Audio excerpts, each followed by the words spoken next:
Dean Winchester is a good man. He's done all he can to save his family by being stuck in Purgatory. It was better him than his brother. Now it's only a question of getting a ride back home. Only to be reborn as a boy named Issei that is the host of something called a sacred gear, but it doesn't matter what universe he's in as long as monsters are around, there'll be a hunter. Chapter 1. Prologue: The Devil's Supernatural by Obigati. Hello once more, and many more to come. Once again my brain struck ideas, and now this one is a lead off the first story I've written, and no doubt I will still keep the same leads, but this time I've come up with a plot that will no doubt be Ostican.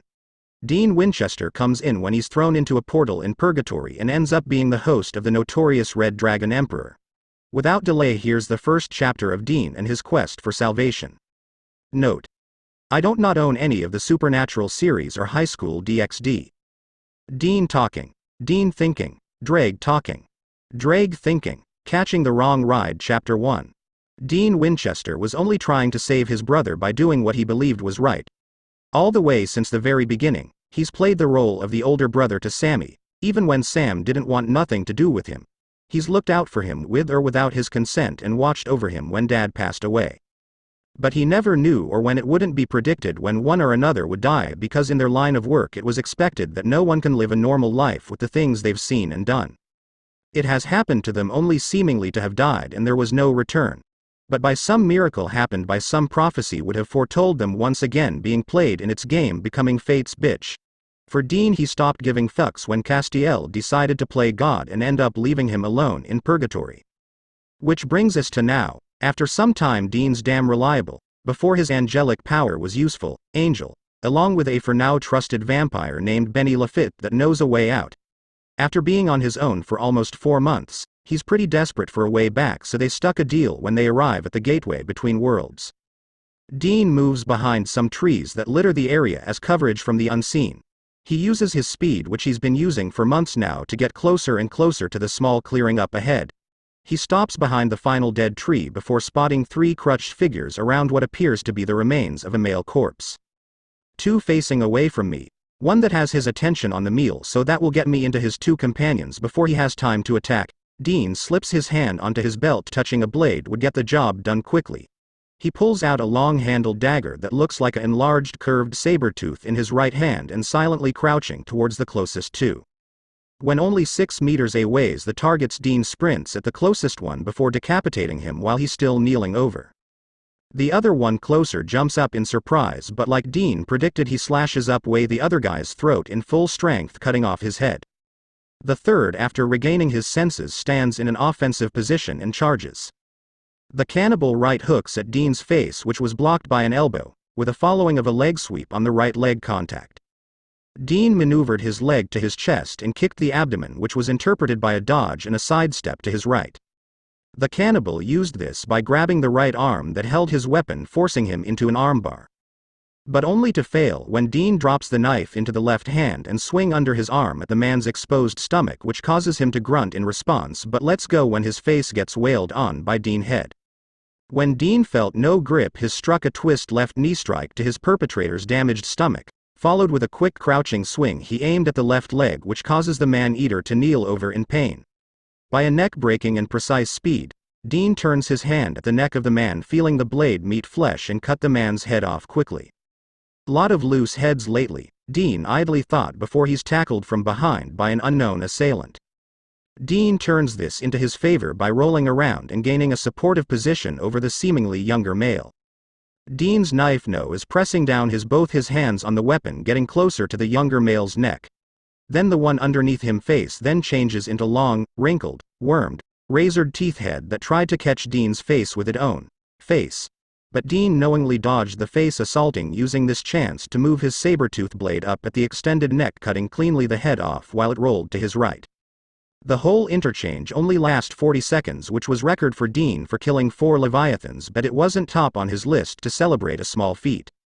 Dean immediately gained his surroundings to check for any unexpected assailants. After the paranoia, Dean relaxed slightly but still on high alert, then whistled a small but high-voiced pitch that was close to the sound of a steam pipe. After half a minute, the same sound answered back. Then from Dean's left he saw 2 figures stumble out of the woods, with one holding a middle-aged man wearing a gray trench coat, the other a bushy-haired, pale as death, Irishman wearing a black coat. Dean moved toward the two within arm's length and asked, "How's he walding up Benny?" The Irishman Benny with an accent, "Not well. I'd give the lad less than an hour before he's drained angelically and then our big gun here goes down." Dean swore under his breath but played it well by looking at the sick figure and asking, "Saws, how are you holding up?" Castiel weakly lifted his head to answer, "I don't think I'll last much longer. The infection on my grace is spreading faster than what I predicted.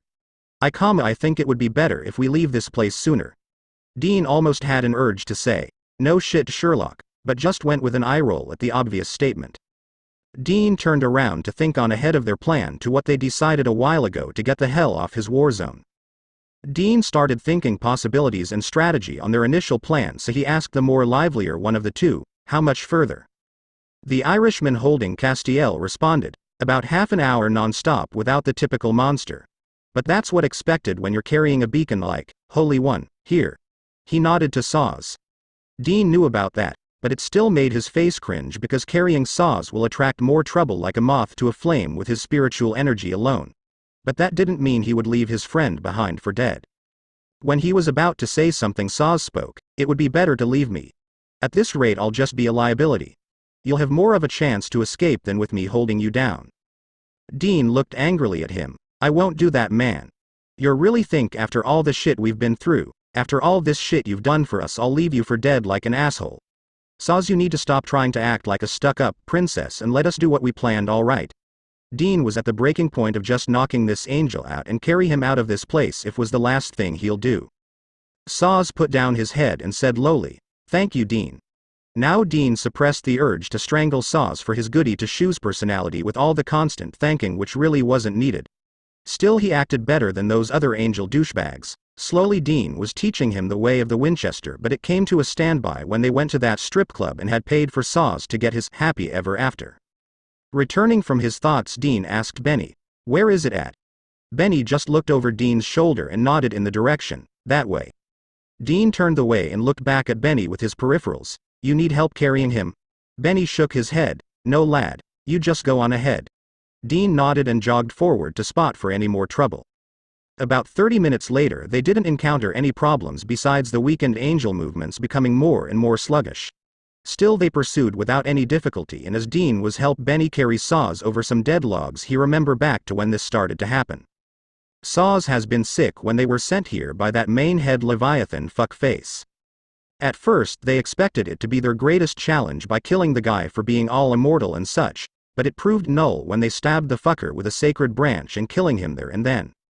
But the worm face exploded, causing both him and Castiel to come here to Purgatory. Saws had to leave him because of his angel powers drawing up the other supernatural like a torch, but along the way Dean survived, gained a vampire ally. Benny, who claims that he knows a way out but is willing to show him if Dean were to give him a ride back to Earth. They found Saws and made a plan to escape this twisted infinite forest, when just last month Castiel got suddenly sick, saying that his grace was infected, causing him to lose his powers, and continued until it was drained, killing him and his vessel. Saws, being the noble ass that he is, gave Dean his angel blade he's been using instead of his main powers and insisted that it'll only be useless to him when he doesn't have the power to even lift, let alone swing it. Tree after tree, the dead dark woods then finally started to thin out and reveal a rock hill that reached to a flat top above which Benny said, "Up that hill and we'll be home scot-free." Dean seethed his saber dagger on his belt and took Cass's other arm, helping Benny carry him up. It was hard since the angel didn't seem to find footing on the damn rock terrain, but they managed without him just fine. About halfway up, the left side of Benny exploded, causing rock to spray everywhere. Benny grunted in pain as rock hit his body, causing him to fall on the cliff face first, carrying Castiel with him. Dean, on the other hand, reacted by turning around to find 3 more middle-aged men, faces halved morphed, that revealed their top-to-bottom fanged chipped teeth and their black nectar eyes, wearing black-looking suits that reminded Dean of the lesser leviathans he used to hunt during his time on Earth, and it probably was the same ones he's killed before, since Purgatory is the place for monsters to go to when they die. Both men on the right ran up the hill after them with their hands turning into claws that looked like crow's feet. Dean went down to his belt where his holsters for his blades where his daggers were kept. In his right hand he held his own saber-looking dagger, and in his left Castiel's angel blade. Dean kept a defensive stance since his opponents were highly dangerous, just as a leviathan. The first Leviathan to reach him attacked him in the typical left claw swing that was clearly telephoned by even normal people could tell. Not that Dean was complaining, he just remedied the attack with an undercut to the exposed stomach with his saber dagger and a stab in the back of the neck after he half spun behind him, somehow still gaining balance on the hill. The creature's face lit up in a bright light and a high-pitched sound for a moment. Then it died to reveal a burnt, empty eye socket's face that smoked fumes from its eye before falling to the ground.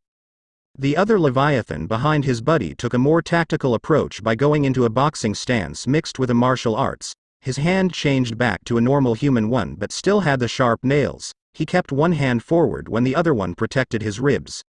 It was a weird stance, but Dean didn't care. He always fought the unpredictable and won. Using the same stance, Dean had an advantage on being higher up on the hill, blocking his buddy from behind sight from doing anything rash.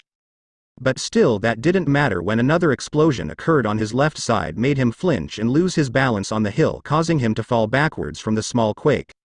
Black Eyes ran, taking the opportunity, and tried to strike for his neck, but Dean kicked out to his chest and saw his tagalong doing something again, and this time being smarter, he rolled to his left to avoid the corpse on his right. That resulted in the decimation of his previous spot.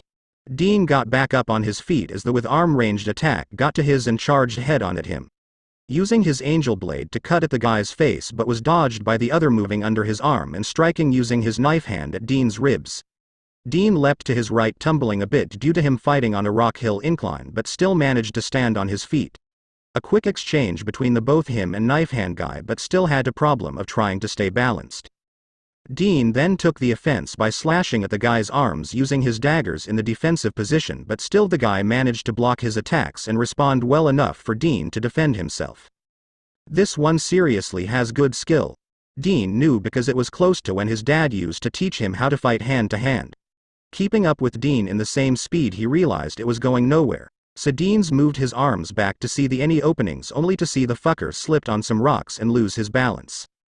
He was going to hit when their support acted, now of all times, to throw another explosion between him and his colleague feet, throwing them down the cliff. After about 10 painful seconds of rolling, he let go of his saber blade. He couldn't risk stabbing himself with a wide-ass blade like that rolling downhill, and because the very, very thin handle made him lose grip. Still, Dean rolled until he came closer to his other attacker below and used the roll into jumping right back on his feet, then shooting straight at the guy with both hands on his angel blade.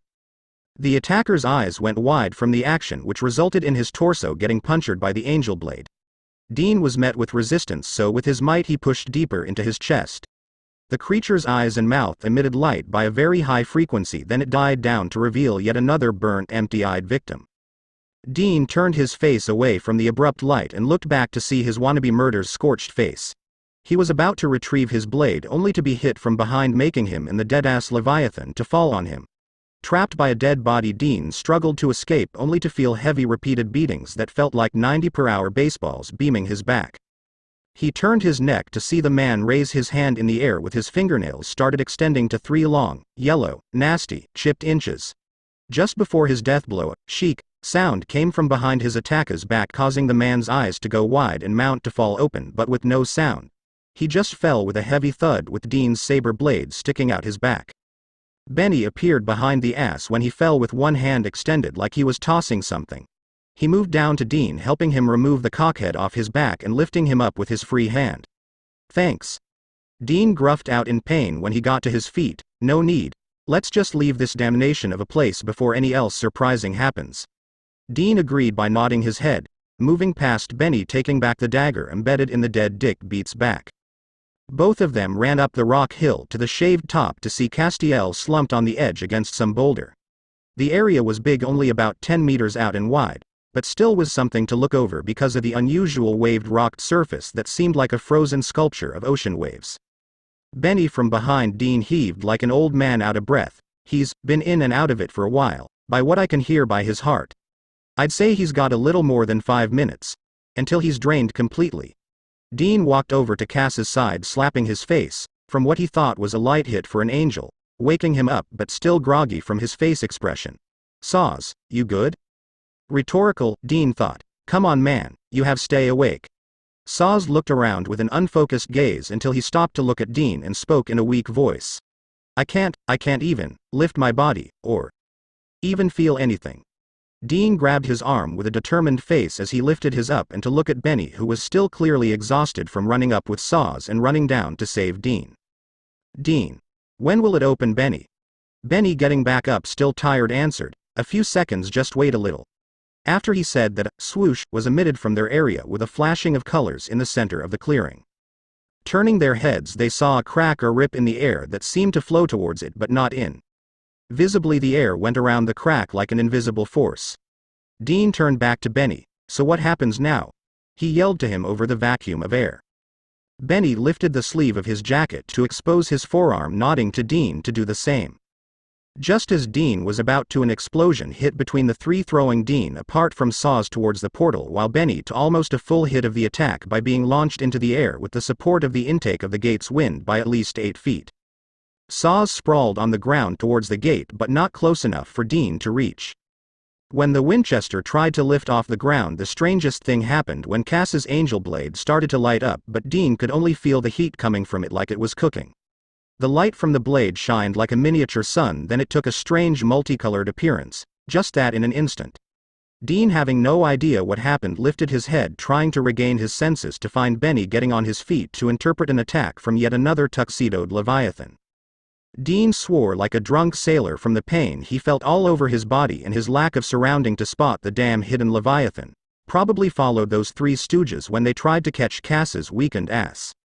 Shuck, shuck, shuck, shuck. Dean turned around to see the gate turning different colors from all the ones from the rainbow, and then some others he couldn't. He was trying to regain his footing. He felt a tug on both his legs, like a tug that was testing to see if it needed him or just to test it, see if he was there. Many women used it more than once on him while they slept, and he knows what that type of tug he was talking about.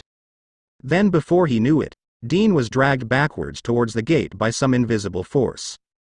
He heard Benny yell out, "That's not the right one. That's not the gate home."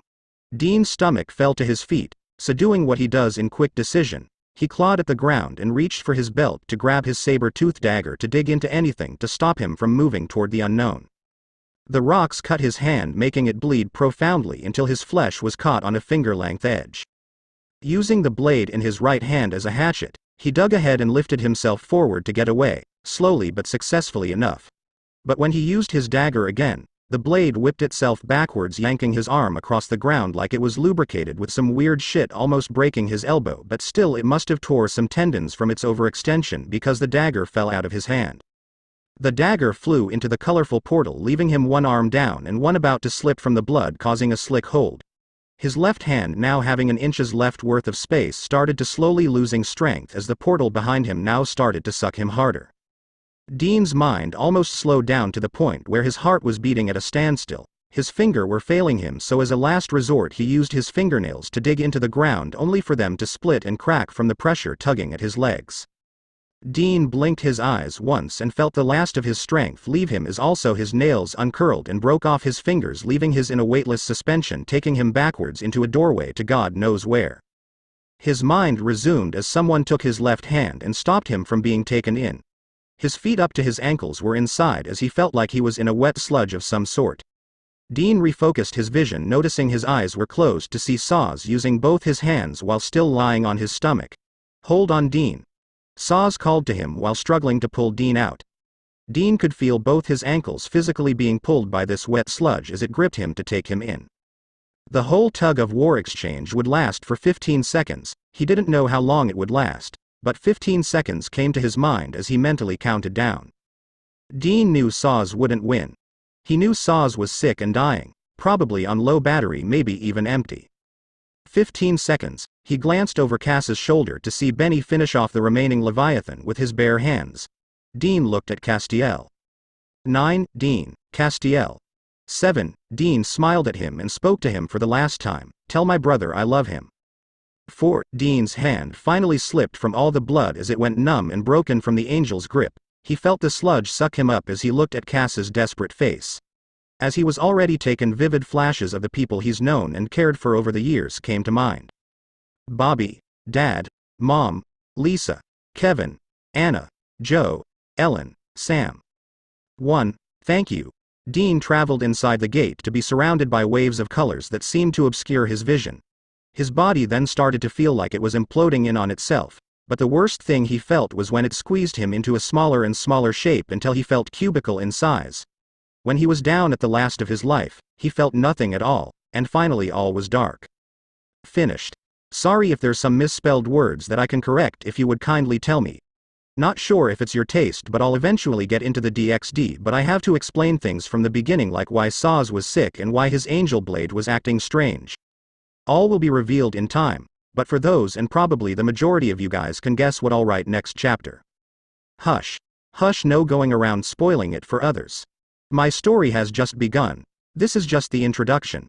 I won't expect you all to see the moment where it builds up at this point, but soon you will see the veil of my genius when it all comes together. Word count. 4,200. Yeah. Small feat but big leap. Expect another within next week or two. Unlike some writers, in spoken, that say that, you can trust me, I'm a man of my word.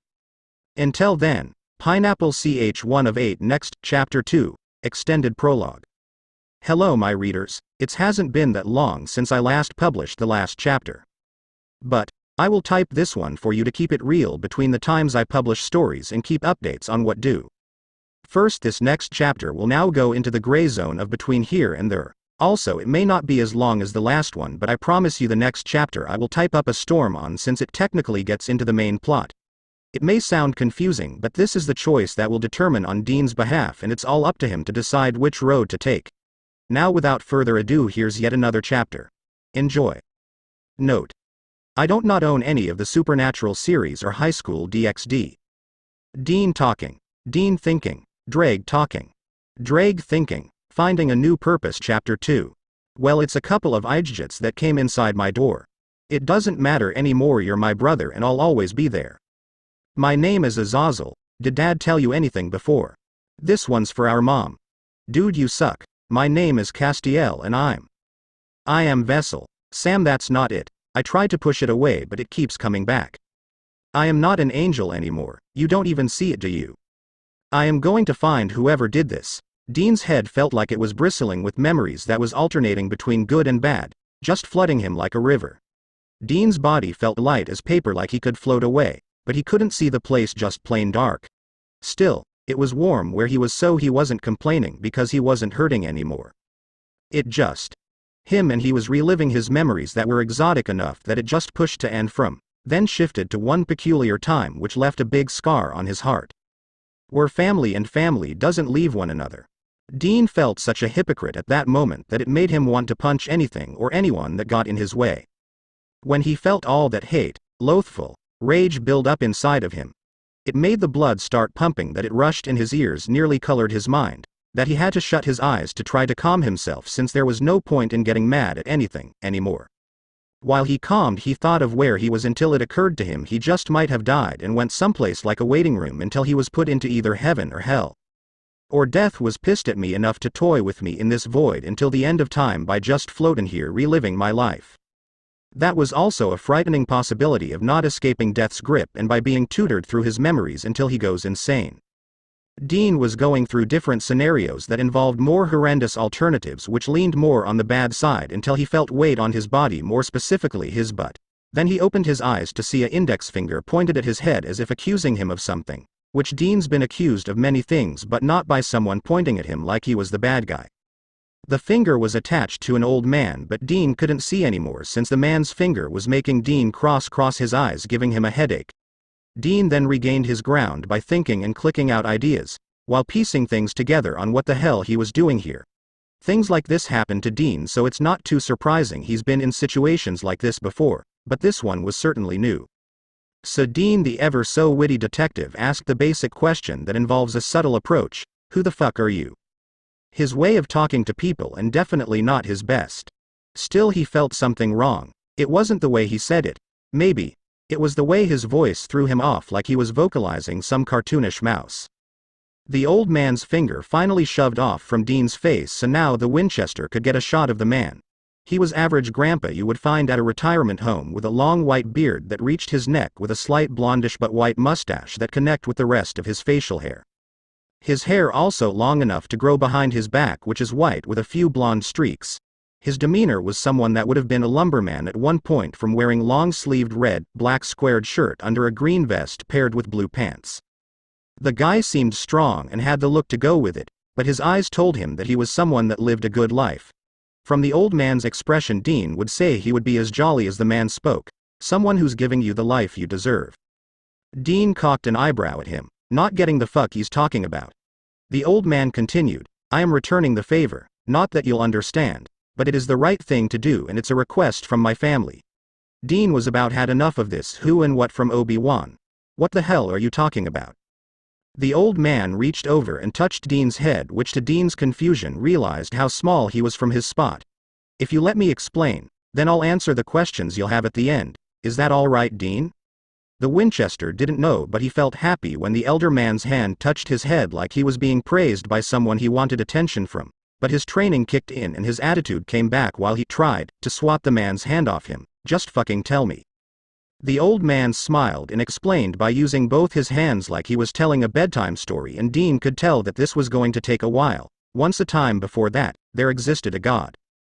This entity loved everything so much that his love grew forth other beings, so he created love for others than himself. It shaped and sifted to other creations which brought forth prosperity on earth. But the love didn't stop growing, and soon all the love overwhelmed everything that it gave birth to its opposite, hate. Soon over the millennia these emotions spread like fire, and the creator was left with nothing but guilt that his love created something terrible by loving something more than others. So he made a choice for the better of all. He hid away from the world. After countless eons the truth about his past was revealed, and soon the world was to know about God's other that was with him during the beginning, his sister the darkness. She was imprisoned by him for fear of his creations and locked away until one day she broke free by his most prized creature, man. His sister threatened to drown the world back into darkness and this time taking him too, but there was hope. He lowered his hands to his chest as if holding a small child in his arms. We're too small, he said in a low voice that ran strong emotions in his eyes. Creation convinced the darkness to spare the creator by showing the love of family to her. She relented, so she and the creator talked. They were happy, like a family. Then the darkness spoke of a plan to give those two people the peace they deserve. Nothing worked since these two fates were set in stone the day they were born, and by changing fate would destroy everything that God has built. So they talked about the possibility of going to a time where nothing would break when changed. So it was decided one would live the normal life he desired and the other will have the second chance to find a new purpose. It may be cruel, but I knew you would do anything for your brother and for him to be happy. Would you give it to him?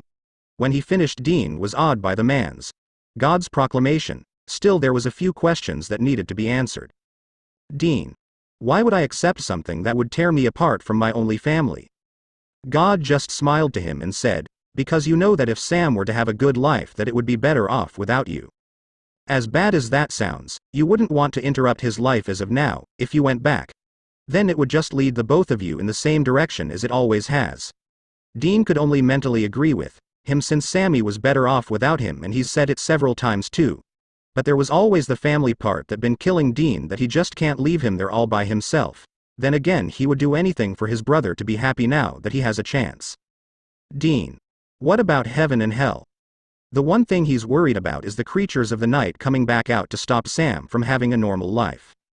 God answered, I will take back the heavens and rule once more, but with less contact than you think. This time I'll send out my messengers to do their work and will now be more influential with man. Plus, I'll have the world be protected by the angels once again, and this time I'll put them in their right places. Sam will have an archangel guarding him if the things come too close to him. Dean speculated and realized that God will give Sam the total 24-hour watch that he needs to not ever be contacted with anything that could harm him. But there was that one thing bugging the back of his mind. How do I know you're telling the truth or even believe you on all this? How do I know you're God and not some other monster? God only reached into his jacket's pocket to pull out a glowing white light that was attached to a black cord. Then God flicked his finger down as if to turn off a switch, which funny enough made the same sound, and the light blinked out to reveal the amulet Sam gave to Dean that Christmas long ago. The same amulet that he wore for the last 21 years was a symbol of his brother's love, and apparently the only thing that could find God when it was near him, Castiel stated. Here it is in the hands of the man himself. Dean reached over and grabbed his necklace from him and just stared at it like an old photo. Then without warning he felt his eyes water as the tears fell out onto the ground and his amulet. Dean rarely cried because he was strong to the point of unbreakable. Now he learned that Sam can have the normal life without him, but he still asked anyway to be certain, will Sammy be happy? God smiled beautifully. Yes, he will. Dean nodded his head and cleared his eyes with one hand and looked at God happily and said, then I'll accept your offer. It wasn't a contract with a crossroad demon that involved sinister dealings, but one that gave him a happy ending. The sun then beat behind God's head, which caused Dean to shield his eyes as God spoke to him for the last time. Enjoy your new life, Dean, or I should say, Issei Hyodo. Dean's vision adjusted to see God had vanished from his spot and for him to finally look around to see that he was sitting in a park on a bench with no one around. Dean got off the bench he was sitting on to find that he had to leap off it to touch the ground. Curiously, he looked at his hands to realize that they small as hell, like they miniature sized. Now that he thought about it, everything seemed kinda big. He moved to the playground to find one of those mirrors that hung around the areas. Conveniently he spotted one and was surprised by what he saw. An Asian boy around 7 to 8, about 4 feet 3 feet, brown hair that matched his eyes, wearing a red shirt and white shorts. All Dean could do was stare at it with disbelief, like it was the most ridiculous thing he ever saw. God was really giving him a chance to restart his life by literally starting over. Dean could only fathom of the possibilities that this could have. School, birthdays, sports, or even making friends, a childhood he always wanted. All of it seemed too good to be true, but all he could do is mull over the fact that God did this, a gesture to his body, to him when he could have given Dean his old body at the same age as this kid. Still, instead of thinking about it too much, he walked back over to the benches to find a black-clothed, tight-wrapped bundle where God was previously sitting, along with a small note written in neat English reading, "Walk your path." Dean looked at it questioningly before stuffing it in his pocket along with his amulet he's been holding, to unbundle the mysterious wrap God left behind. What was inside made Dean confused as hell. His weapons he's lost back at Purgatory along with the Colt Dean was using there when Saz was sick. But he threw it away because they couldn't get any more bullets, plus Saz was the one to find them when he used to have his angel juice. Just as he was going to inspect them when he heard a voice behind him, Issei-san, where are you? Instinctively, Dean snapped to attention and did an about-face that would have put even trained drill squad to shame, while hiding his equipment behind his back. An Asian man in his early 30s wearing glasses came running toward Dean while waving his hand in the air as if trying to catch Dean's attention. Dean's first instinct was to be cautious about the man in front of him. Second was to reach for his dagger or gun in his hand for safety measures. It goes without saying that Dean is still a little edgy because he just came out of Purgatory. The place was still fresh on his mind and like hell he was going to hesitate because he's in a younger body. The man stopped a little out of Dean's reach to bend over while holding the armrest on the bench to hold himself up to catch his breath like he ran a marathon. While he rested he managed to wheeze out, "Son. Your mother and I have been worried, it's time to come home." Home. One word Dean was all distant from. Home to Dean involves some cheap 3-star sex hotel along with Sam as they research a problem relating to monsters or unworldly destruction. Home to Dean is where Sam is. Now that Sam is away, off to live a better life, Dean also has to do the same. But it was easier said than done since his only family is gone. For Dean it will take time to understand the situation at hand before he makes any choices on the course of his life. He's always been the rash one to go in headfirst then think about the consequences later, but deep down in his gut Dean knew that he made the right choice to spare Sammy the pain of coming back to him only to drag him along to yet another problem relating to demons or angels. Now that he thinks about it, Dean's around the same age his mother and his house burned down all those years ago by that yellow-eyed demon. It seems that God wants Dean to pick up when it all started. Dean was never one to pray for anything, heck even for gratitude, but in a few rare occasions that happens Dean closed his eye and said, "Thank you." The man now identified as Dean's new dad walked over to him placing both his hands on his shoulders, making Dean flinch, not as bad as he would react, but just a little jittery. The man lowered himself to Dean showing a face full of concern. His dad, "Son, why are you crying?" Dean for the second time felt the tears leak out his eyes but did nothing to cover or stop them. The man, his dad, then embraced Dean into a warm hug that shocked Dean to his core, since he only allows an accepted few to ever once an occasion hug him, Garth included. "I know that it must be hard to lose a loved one so soon. But Issei, it's better to make new ones and start all over, to always remember the ones that you lost, but to also remember those that give you the warmth that you wish for. Never give up, one day, you may even see them again." Dean's heart was beating sadness and love so much it hurt. And the only way to fix it was to hug this man back, which he did. In this father-to-son, not chick flick moment of silence, Dean reflected on all the good things that came out of his old life, and he would make amends to do what he can to make sure he didn't make the same mistakes twice. A real genuine smile creeped up on Dean's Issei's face as he released his dad from the hold and spoke to his father. "Thank you, Dad. I really needed to hear that." His dad only replied by rubbing Issei's head and taking Issei's free hand as Issei did his best by not conspicuously hiding the lethal weapons. His dad raised an eyebrow at it and pointed with his other hand as they walked home. "Issei. What's that?" Issei's only response was the truthful one he could give. "Something my friend wanted me to remind them by." His dad didn't pursue the topic, instead asked one more question as their house came into view. "By the way, it's Friday and it's your turn to ask Ka-san what you want for dinner." Issei only turned his head away as he pondered tonight's main course, only to smile and ask, "Do you think she could make some pie?" Complete, not finished. Don't think too much when I say it like that, but the count will continue to build as I plan ahead for at least a lot more chapters, then call it quits. I would like to say that this chapter was the opening for Dean to his new life and how it came to pass that God wanted Dean's life by letting it not be so shitty. Nothing much to say except this is still the prologue to the story, which the opening will happen in the next chapter. You might be mad since I pulled the big guy in the story, but think about it, it makes sense. Since who else can travel through the multiverse and time travel without disrupting the balance and is in debt to the Winchesters?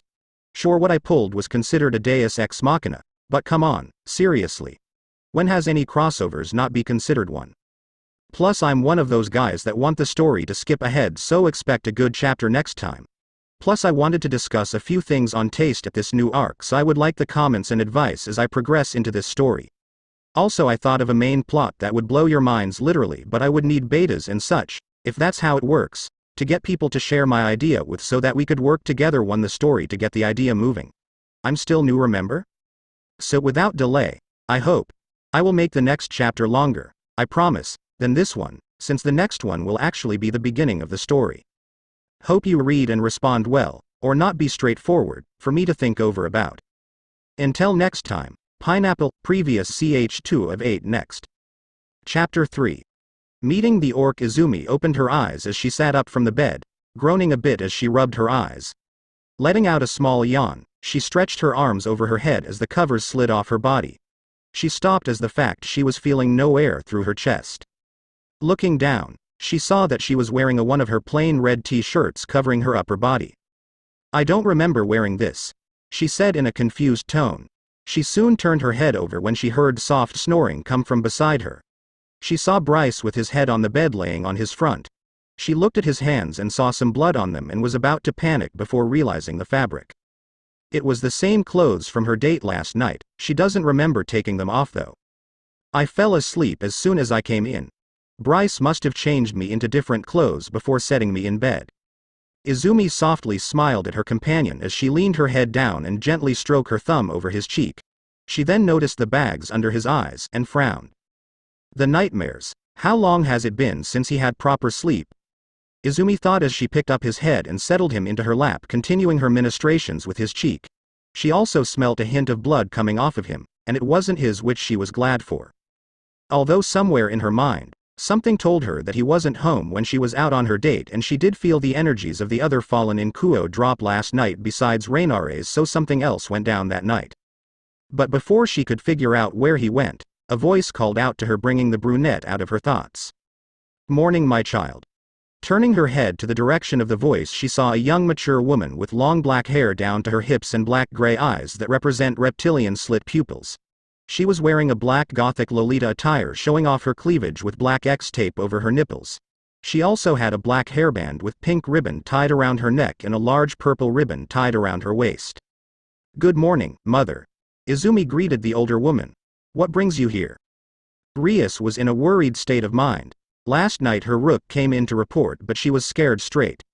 Kaneko came in with a shaking form before collapsing to her knees and kept muttering the words, "monster," over and over. Slowly, she explained what she saw through Izumi's date and then immediately went back to her fetal position. Rias had Akano accompany Kaneko home and stay with her for the whole night. She was wondering what kind of person Izumi really was. And then there was her companion. Bryce Hayate. She hasn't met him, and yet from afar she could tell that he looked more dangerous than her. From what she could tell, they were both polar opposites. Izumi was bright, cheerful and outgoing, while Bryce was dark, silent, and empty. But she knew there was more to them, and after Kaniko's report she had to figure out who they were. Wondering if they were friend or foe. All Rias knew is that once she found out who they were, she would not like it one bit. Izumi was out in the field with Bryce as she stared at the students watching over. She was waiting for Rias and Ko to come find them after what happened with the fallen angels. She looked down in her lap and saw that the boy was sleeping softly as she caressed his hair. She smiled at how peaceful he looked, though her smile would soon frown as she waited for him to start hyperbreathing in his sleep. He always would. Those dreams of his that he had were nothing but visions of seeing the same thing over and over. It's a curse. When they were in the loony bin, secretly they were both experimented on, by humans. Humans that knew of the supernatural existence and were looking for ways to fight against the three factions, so they were trying to make human weapons. Izumi shuddered as she remembered the torture they were put through. They didn't even want to become weapons, but punishments were harsh.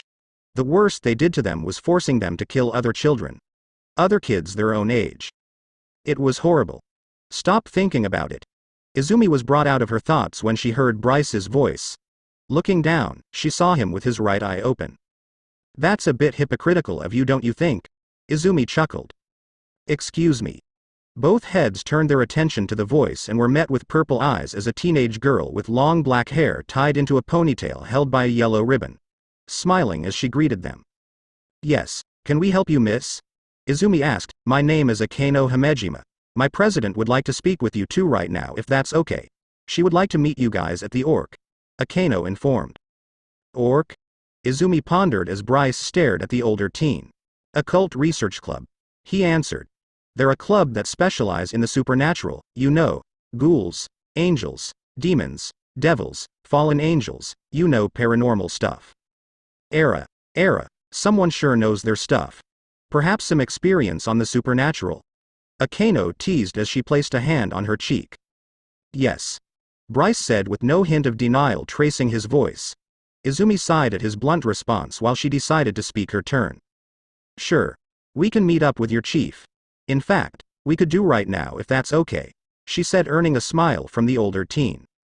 Oh, that's wonderful. You two lovebirds follow me and I'll take you there.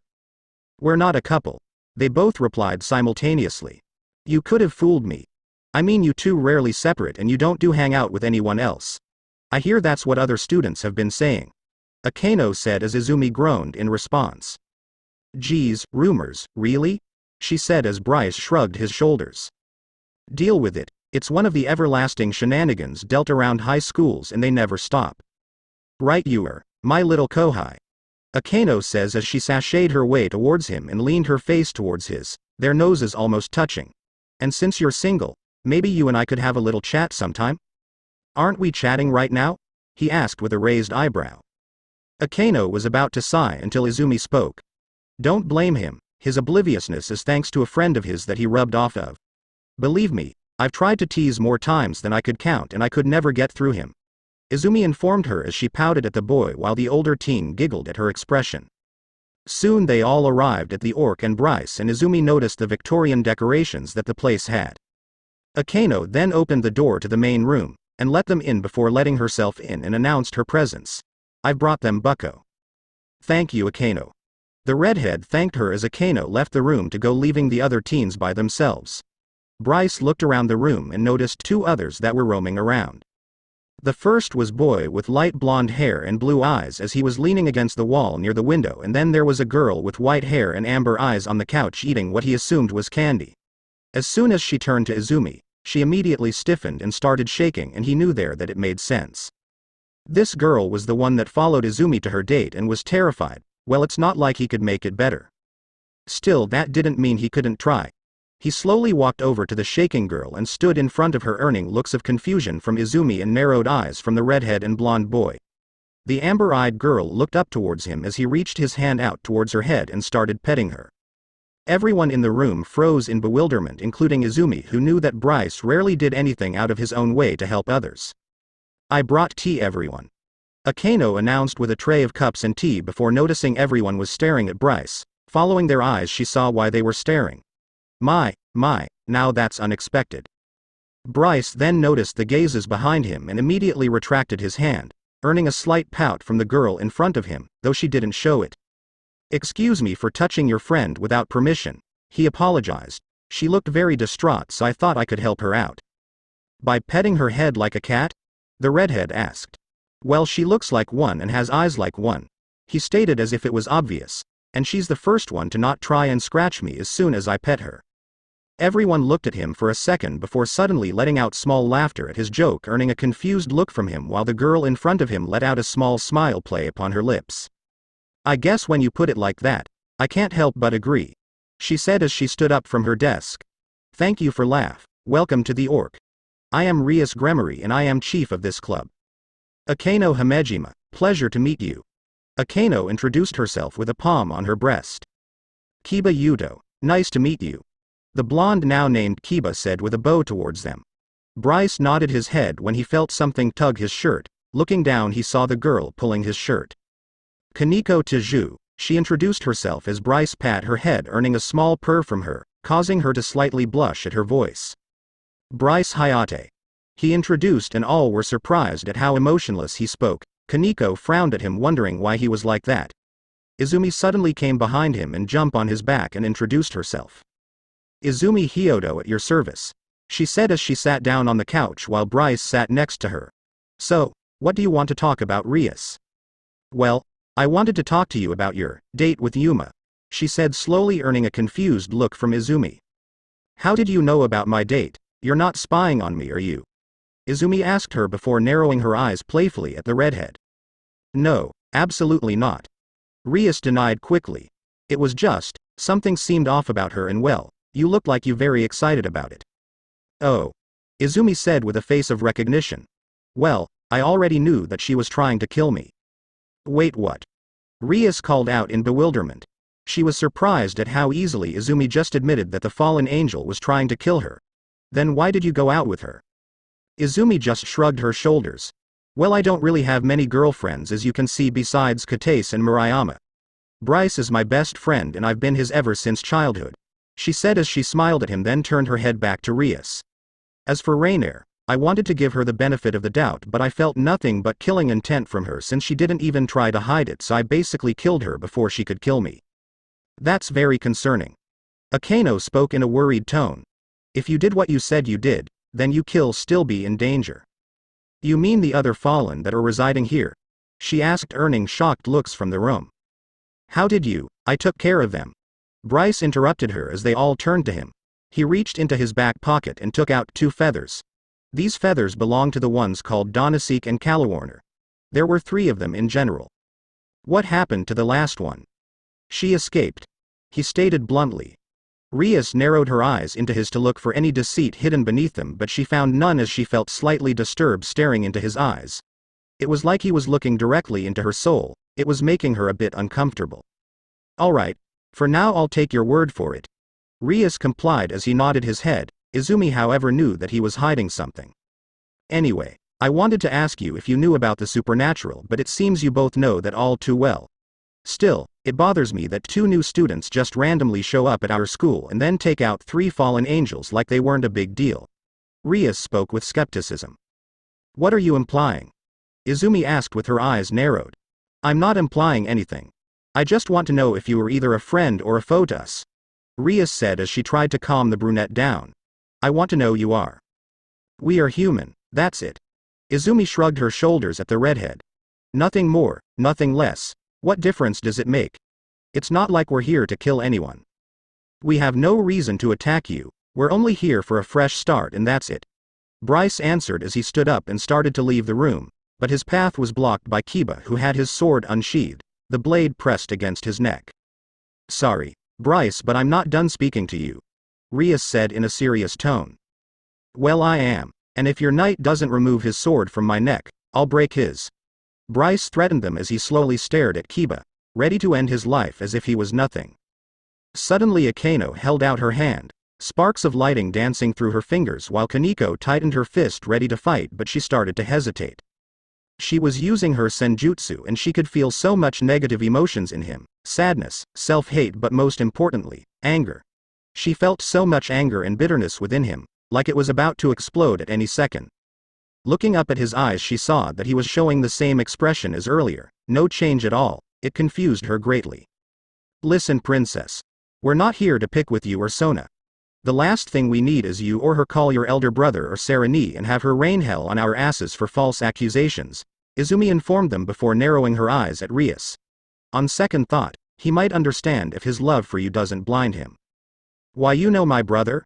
Rias said with a surprise as they nodded their heads. Well, if you do, then you know how much influence he has back in the devil world. Oh, give it a rest. Izumi face-palmed herself as she held back a sigh. You going to call your big brother for this, really? A princess like you can't handle two humans like us, or even the fallen. Rias narrowed her eyes once more, and this time she gave a glare at the brunette. You're getting on my nerves here. And you on mine, bitch. She called the redhead, earning an angry look in return. What's wrong? Don't like being called that? Well, I say it fits you perfectly. Only someone like you would play with a person's life and let them die. Izumi mocked. Hey, don't disrespect Bucko, Kiba shouted, defending his king while Akeno was inching towards Izumi. Unknown to them, Bryce finally had enough and suddenly grabbed the blade of Kiba's sword with his bare hand and then broke it off, earning gasps across the room. He then moved towards the blonde, planting his knee right into Kiba's stomach, causing to cough up spit at the impact before being grabbed by the neck and lifted into the air. Enough.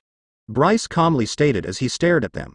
Akeno and Kaneko both froze in place as they felt the killing intent coming off of him. It was massive and it felt so horrifying, it made them sick. Rias did her best to keep her composure as she started to sweat at the intense aura of death in the room. I'll say this only once, lay a hand on Izumi and I kill you. Simple as that. His words made them all tense in fear as he knew he was serious. Kiba felt the grip on his throat tighten as he started choking and started wringing in Bryce's grip. Let him go. Then don't bother us. Izumi stated with a cold glare. We are here to settle, not to fight, but if it's conflict you want, then you'll get it. Hell, it may reunite an old flame between the factions. Ria's eyes widened in terror as she took Izumi's words and figured out what she was implying. You wouldn't, only if I have to, and believe me when I say I will enjoy watching you all fight. Izumi smiled at her. Rias gritted her teeth in anger while Akeno and Kaneko stared at the brunette, still shocked at how easily she was suggesting to start a war and not caring about the casualties. Now then, while I would love to stay and chat, I think we overstayed our welcome. Izumi walked over to Bryce and patted him on the arm. You can put him down. If he tries to attack you, then you can go ahead and kill him. Bryce let out a small sigh as he set Kiba down, by dropping him harshly to the ground as the blonde regained his breath. See you later, Rias. It's been fun meeting you, Izumi says as she and Bryce started leaving the clubroom, ignoring the glares being sent their way. Oh, that reminds me. Izumi stopped and turned her head towards Rias with a small smirk. You may want to help that vampire of yours control of his, what was his name? Gasper was it? She says, enjoying the shocked look on their faces. I'm serious, if you don't help him out of his shell, he'll be useless to help you in the future, and you have no one to blame but yourself for his fear. She finished her piece and walked out the room with Bryce following behind her as he closed the door. After they were gone, Rias fired a blast of her magic towards the door, scorching the front from the impact. That scheming little, what, monsters, Kiba said as he slowly stood up. Bucko, we should avoid them for now. Akeno suggested, earning a look of anger from her king.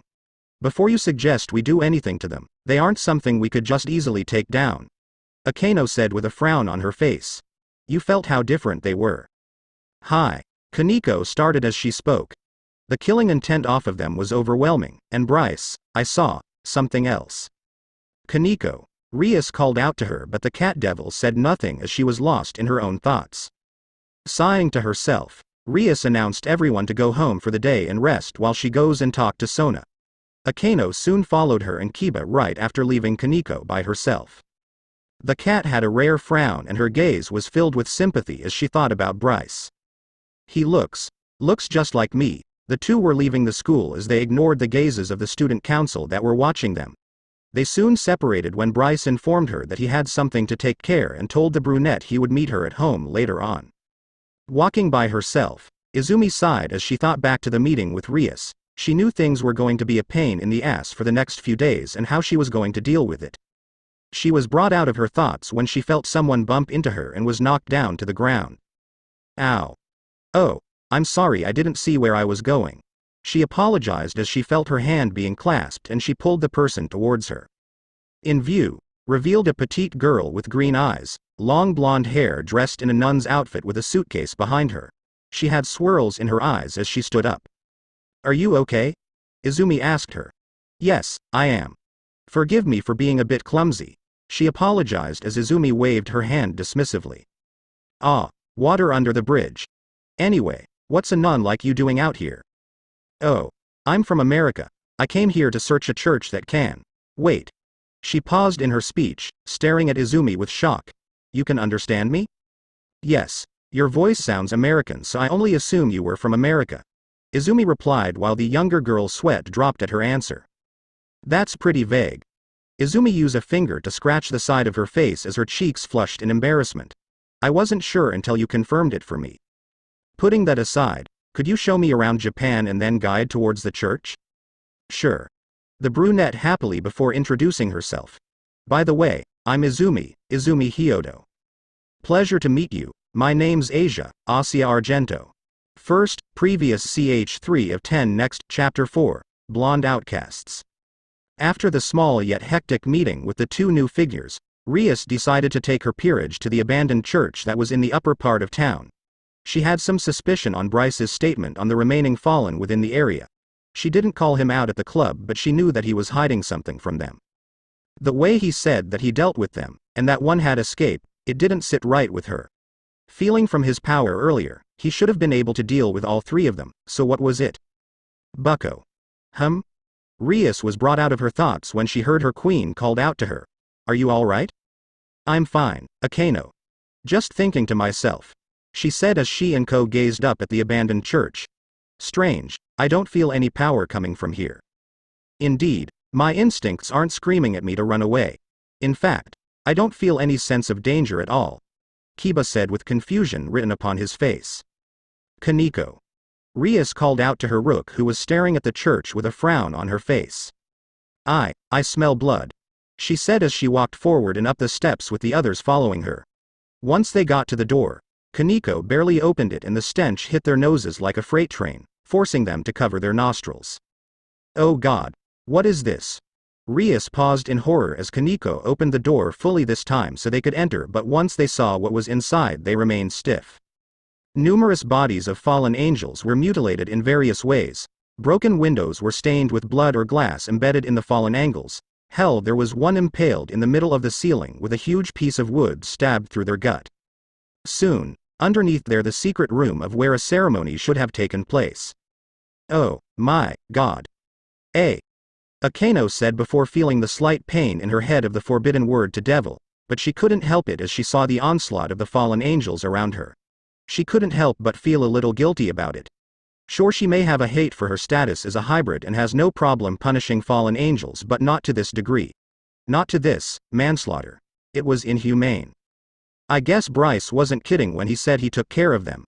Kiba said as he stepped over a dead body with their eyes missing. Good thing he wasn't descriptive about it.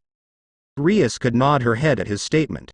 She was still baffled by how much blood was spilled and how cruel this scene looked.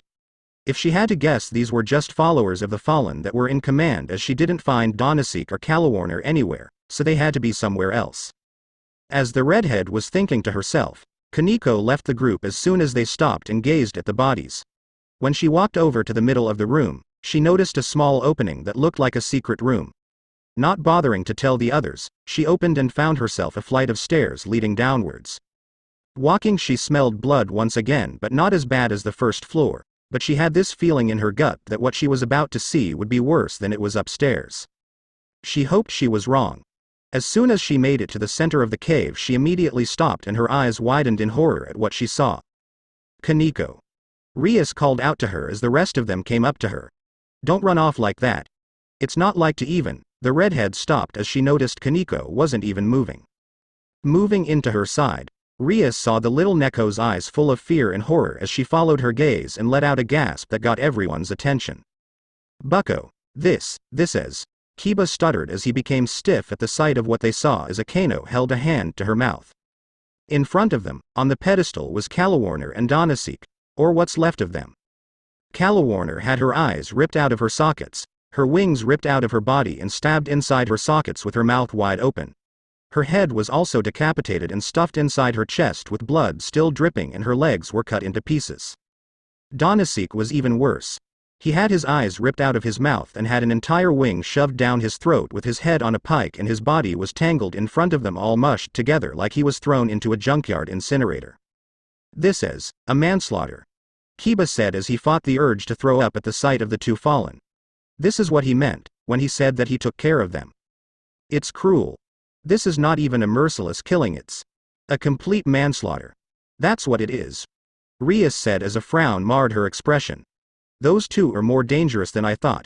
I can't let them roam free murdering innocents as well. If this is what they came here to do, I can't let them roam free, Rias said as she commanded them to follow them out as she would deal with the dead bodies later. Kaneko was still shivering in terror at what she saw. The way they were killed was inhumane and horrible. Instead of feeling fear and disgust towards the boy, she only felt concern for his mental state. Bryce did all of this. No one just goes around killing others for their own amusement.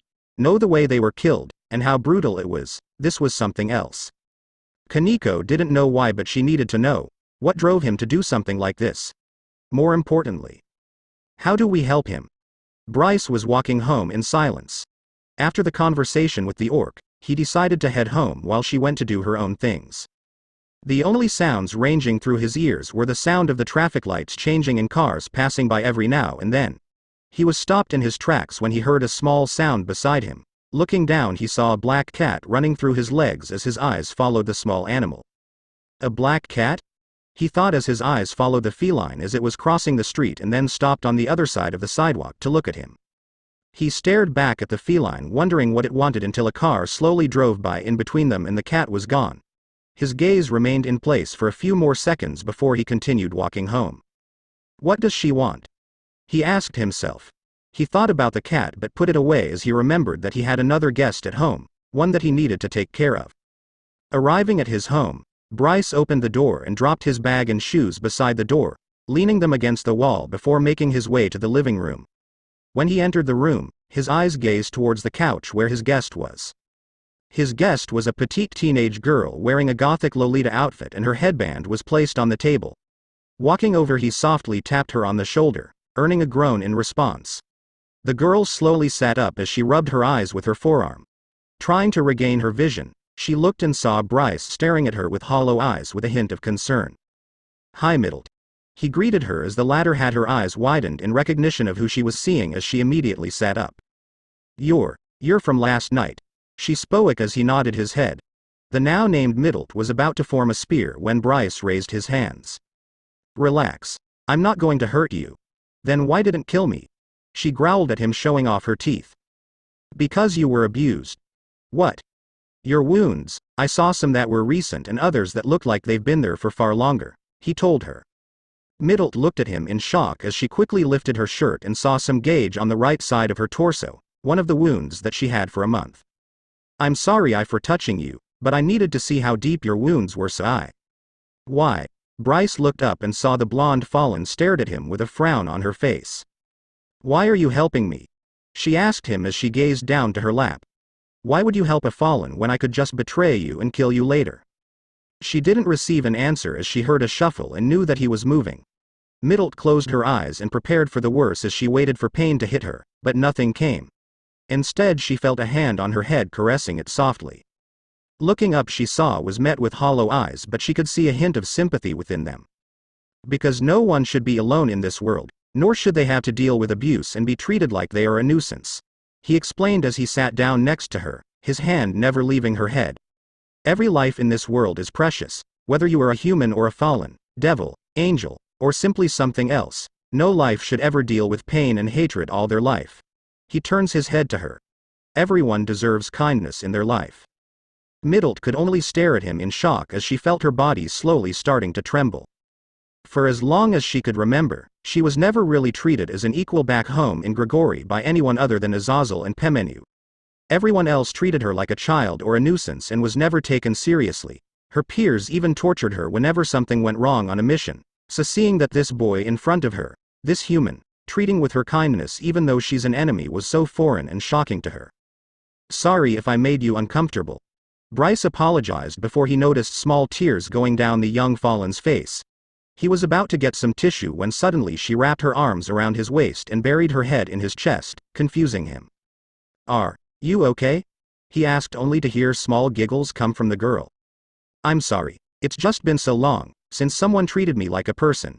She spoke with sadness in her voice. To think that a human would be the one to give me that kindness. She thought as she unconsciously tightened her hold on him. He felt warm to her, that small ray of light that filled her chest with happiness, she never wanted to let go. Middled, you're squeezing me. He spoke in a blank tone, as the blonde opened her eyes and looked up and him suddenly noticed what she was doing before letting out a small yelp and let go. Stupid baka.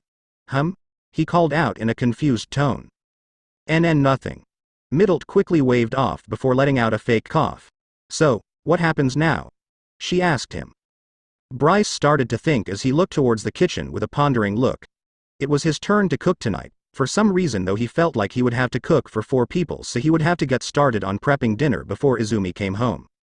He turned back to Middled and asked her a simple question. What would you like for dinner, little rabbit?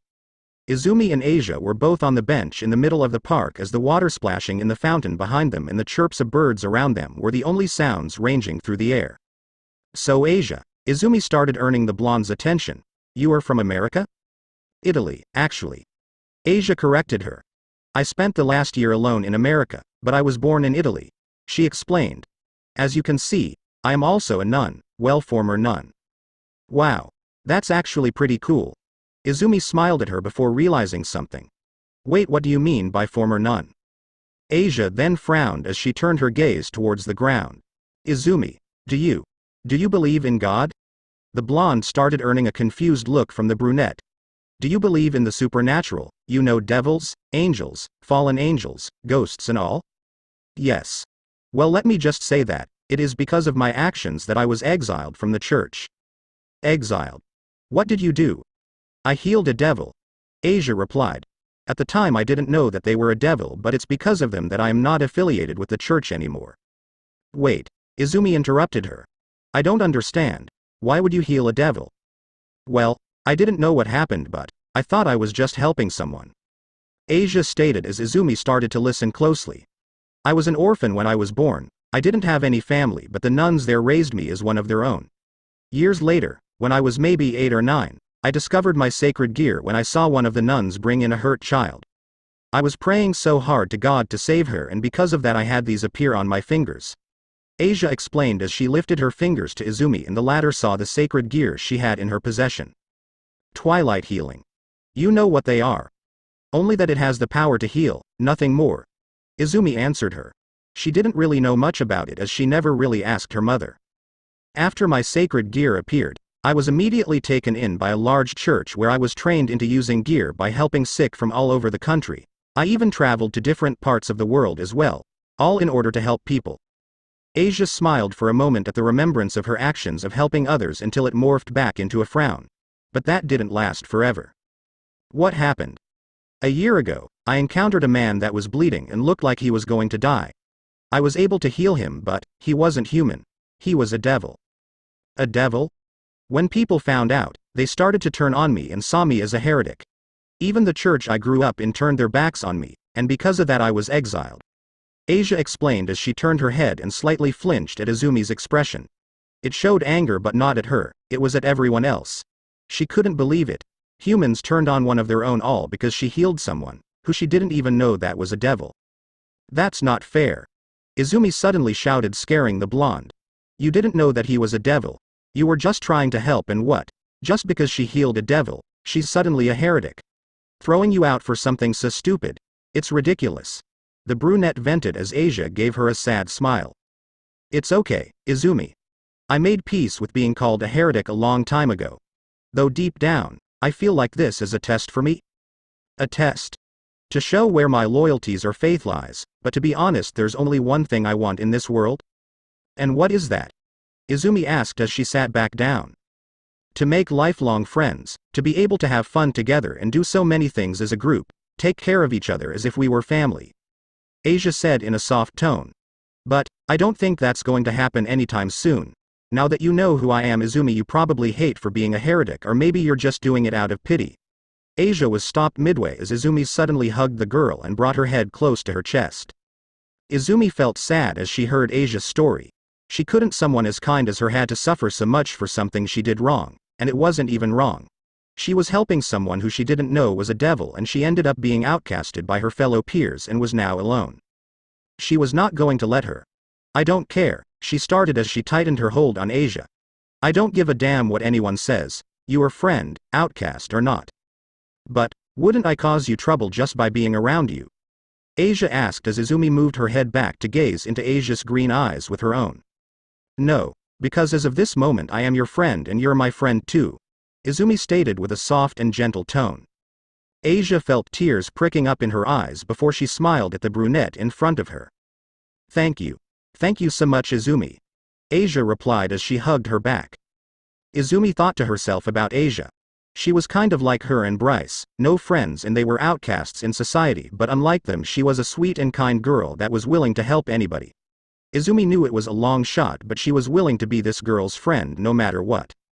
As they released each other from the hug, Izumi spoke once more. Asia, you said that you had a church to go to. Well, I did. I wanted to go to the one here since it's abandoned, only going because I have no home to go to. Asia explained. Come on. Izumi then grabbed the younger girl's hand as they started walking in the opposite direction of the church. Where are we going? Izumi just turned her head towards Asia and gave her a kind smile.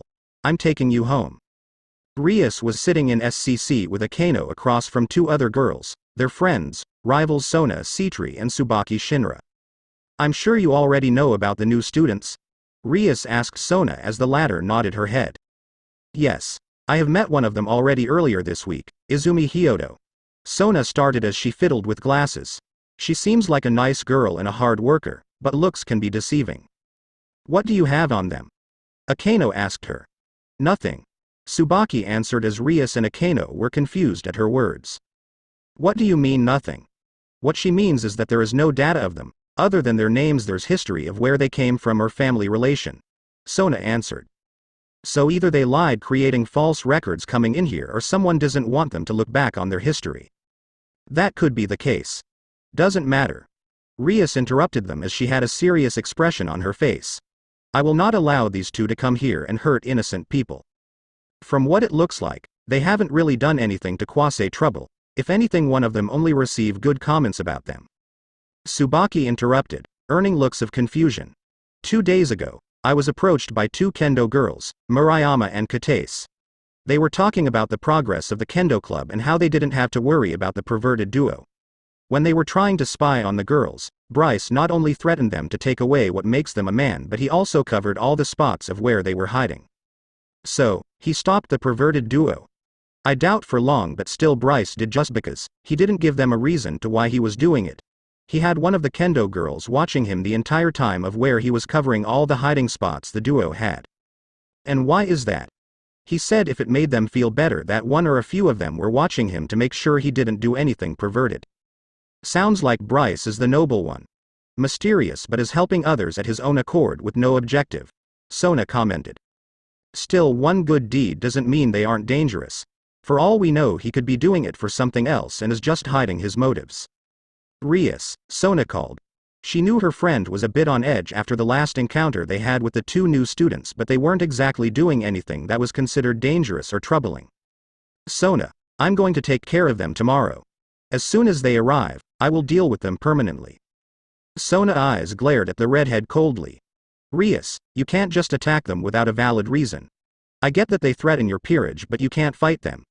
Even if I allowed it, we don't know anything about these people nor where they came from or any evidence.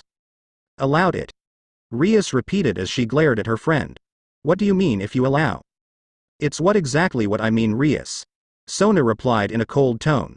They are students here, and as long as they are, you will not harm them in any way. Am I clear? For a moment both kings glared at each other in silence, the air between them becoming filled with tension.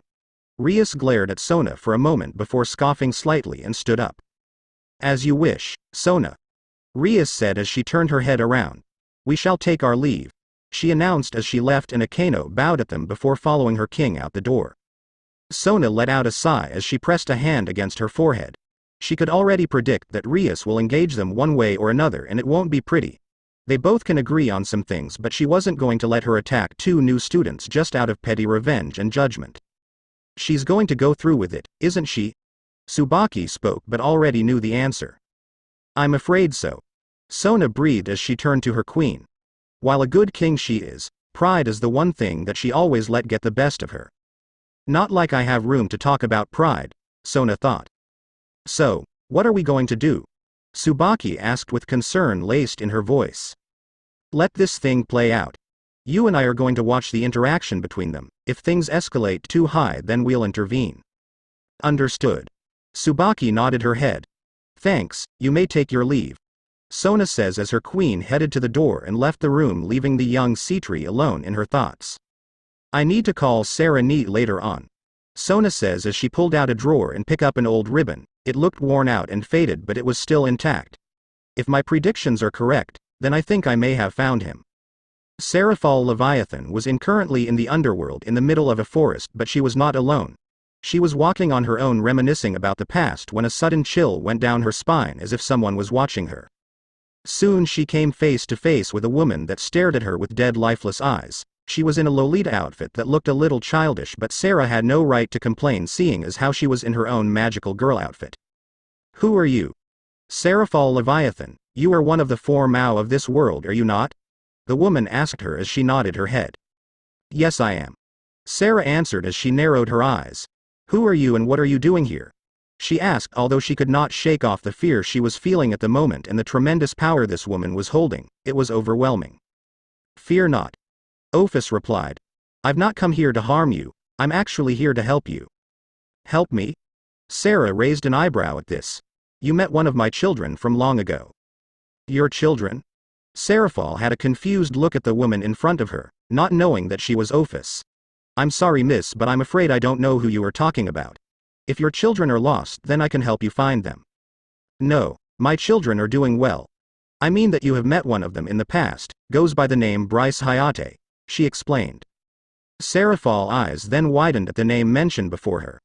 That name brought flashbacks to her mind. She remembers seeing a lonely boy that was by himself while other kids stayed away, and she offered to be his friend. As she could remember, he was just a shy kid and couldn't interact with others very well. She remembers that he told her that his best friend had went away and that she was not coming back, so Sarah decided to cheer the boy up by spending time with him. It was only one day, but she had fun with him. Underneath that shy exterior, he was an honest and kind boy. Unfortunately, she had to leave when it was time to go, but she decided to surprise him by visiting him again in 1 week, finishing all her tasks in the underworld so she could see him again. She went to visit him again a week later, only to find out that he had disappeared and that his name was nowhere in sight, as if he was a ghost. She could still remember the ribbons he gave her as way to make their friendship official. Sarah felt so sad that the boy she grew fond of disappeared. She searched for him for so long and was still doing so to this day, but always came up empty-handed. But this woman in front of her was telling her that he was alive. It left so many unanswered questions in her mind. If Bryce was alive, then where was he all this time? Why did he not try to find her, or why did he disappear?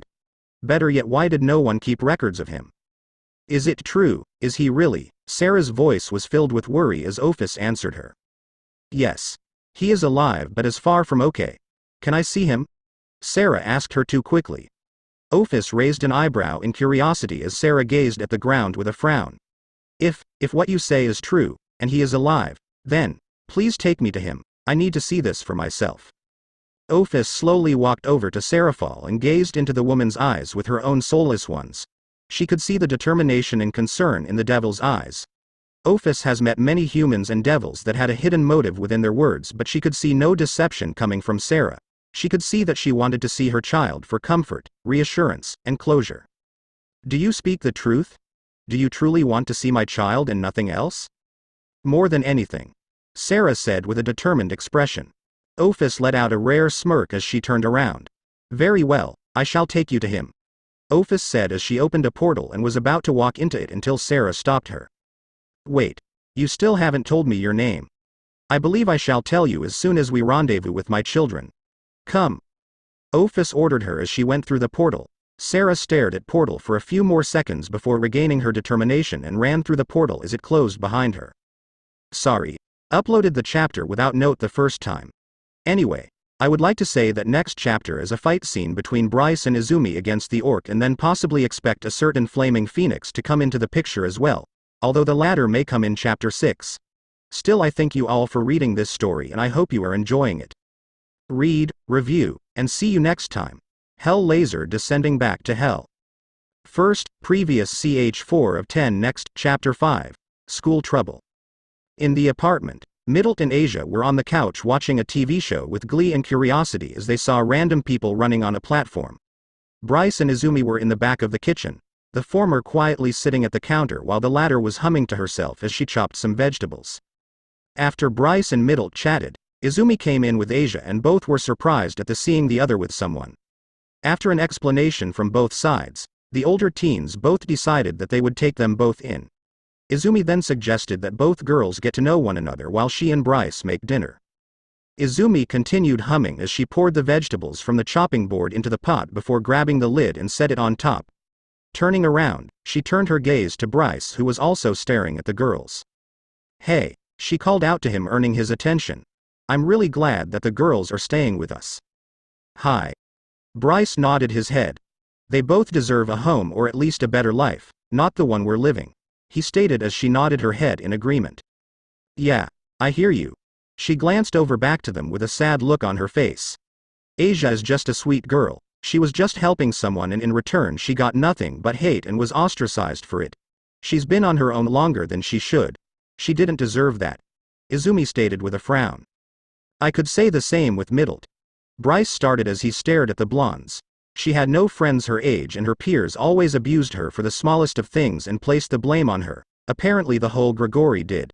She told me that only 2 people saw her as one of them, but even they couldn't be around her all the time. She said that they were important figures but she didn't want to tell me who they were, he explained.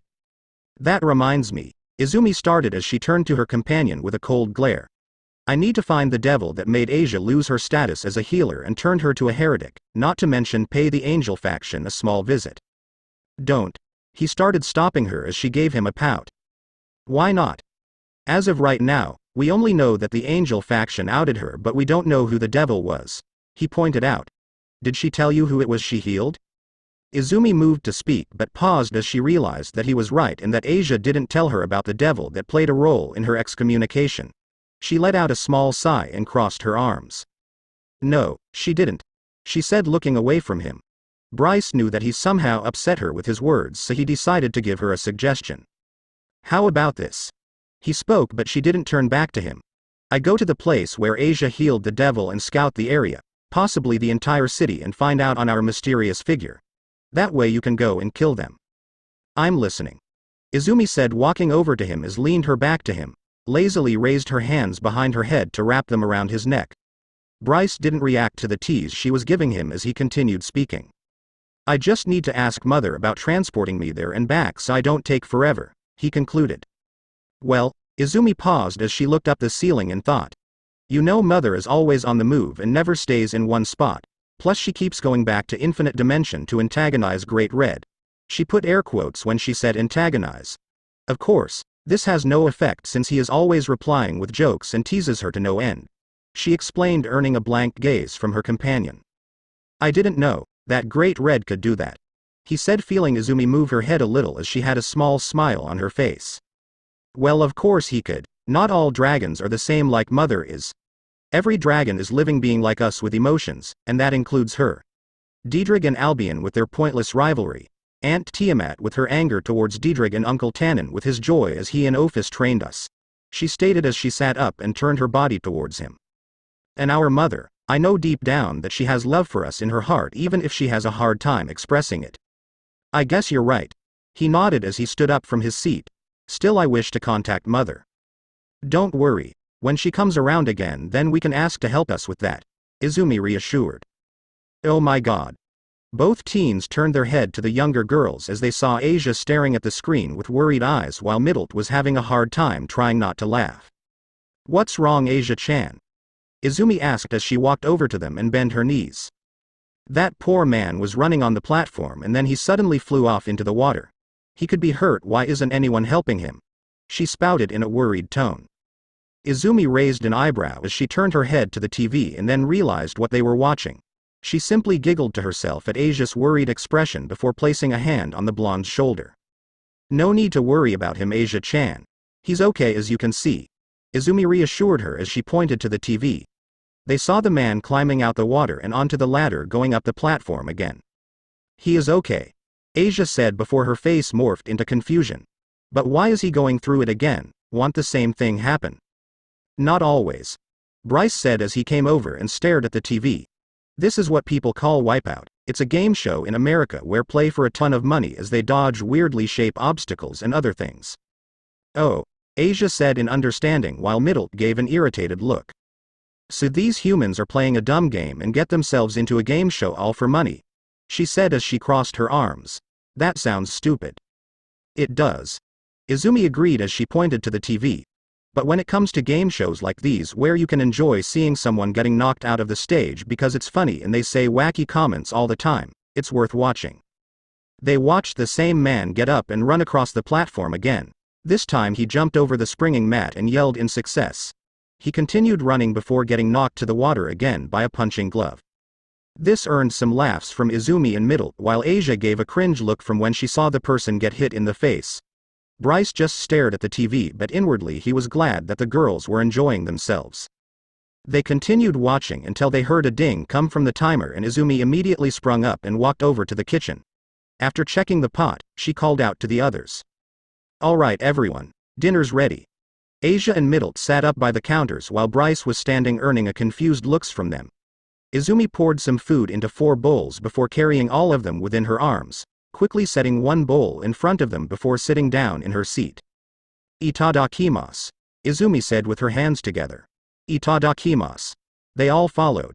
Asia and Middle both took a bite of their foods and their eyes were filled with joy. This is delicious, Asia commented as Middle took another bite. It's really good. I didn't know you could cook, Izumi-san. The fallen angel commented as the brunette let out a small smirk. Well, I am good, aren't I? Yes, you are, Bryce stated as he continued eating. He felt a tug on his shirt and saw that Middle was giving him a confused look. What's wrong? Why are you eating your food while standing? She asked him. We don't have any more chairs. He gave her a simple answer, earning a blank stare from the fallen. Then just go get another one. What he means, Middle, is that when we first came here we only 3 chairs to begin with. 2 for us and 1 for a guest. We never expected to have anyone over, so yeah, sorry about that, Izumi explained before giving Bryce a seductive look. Although Bryce, if it made you feel better I can always sit on your lap and we could share. No, he said, earning a pout from her. Man, I can never get you. Ignoring the innuendo, Middle made a suggestion. Had you guys thought about getting a bigger place? Well, we wouldn't know where to start. We would want to be close to school and not travel a long way, Izumi answered as she finished her currying. Speaking of which, we should probably ask Sona-san about enrolling them. I know she'll take Asia just fine, but she may have a problem with Middle, she thought to herself. School? Middle questioned as she turned her gaze to Bryce. The latter only gave her a pat on the head. Don't think about it, we'll come to that bridge when we cross it. Okay. As night fell, all 4 were now wondering who should sleep where. Izumi decided that Asia and Middle should sleep together on the bed while they took the couch. However, Bryce decided to take the bathtub, much to her protest, and said that she needed the full couch and was fine with the bathtub.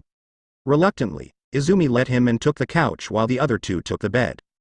After saying good night, everyone changed clothes and went to sleep. Bryce was by himself trying to find a way to get comfortable as he gave it a mild glare. This will be difficult, Bryce commented as he heard soft knocking on the door. Turning around, he opened and saw Middle staring at the floor with a shy expression on her face. Something wrong, Middle? He asked her. No, nothing's wrong. It's just, Middle started place her index finger together as she found the ground a lot more interesting. Bryce would have made a confused face if he could, as the blonde fallen continued to remain silent. Suddenly, Middle dragged herself towards him before wrapping her arms around his midsection. Middle? He asked again only to feel her tighten her hold on him. Can I just stay with you tonight, please? She asked. No pleaded in a soft tone as Bryce stared at her form before slowly nodding her head. Okay.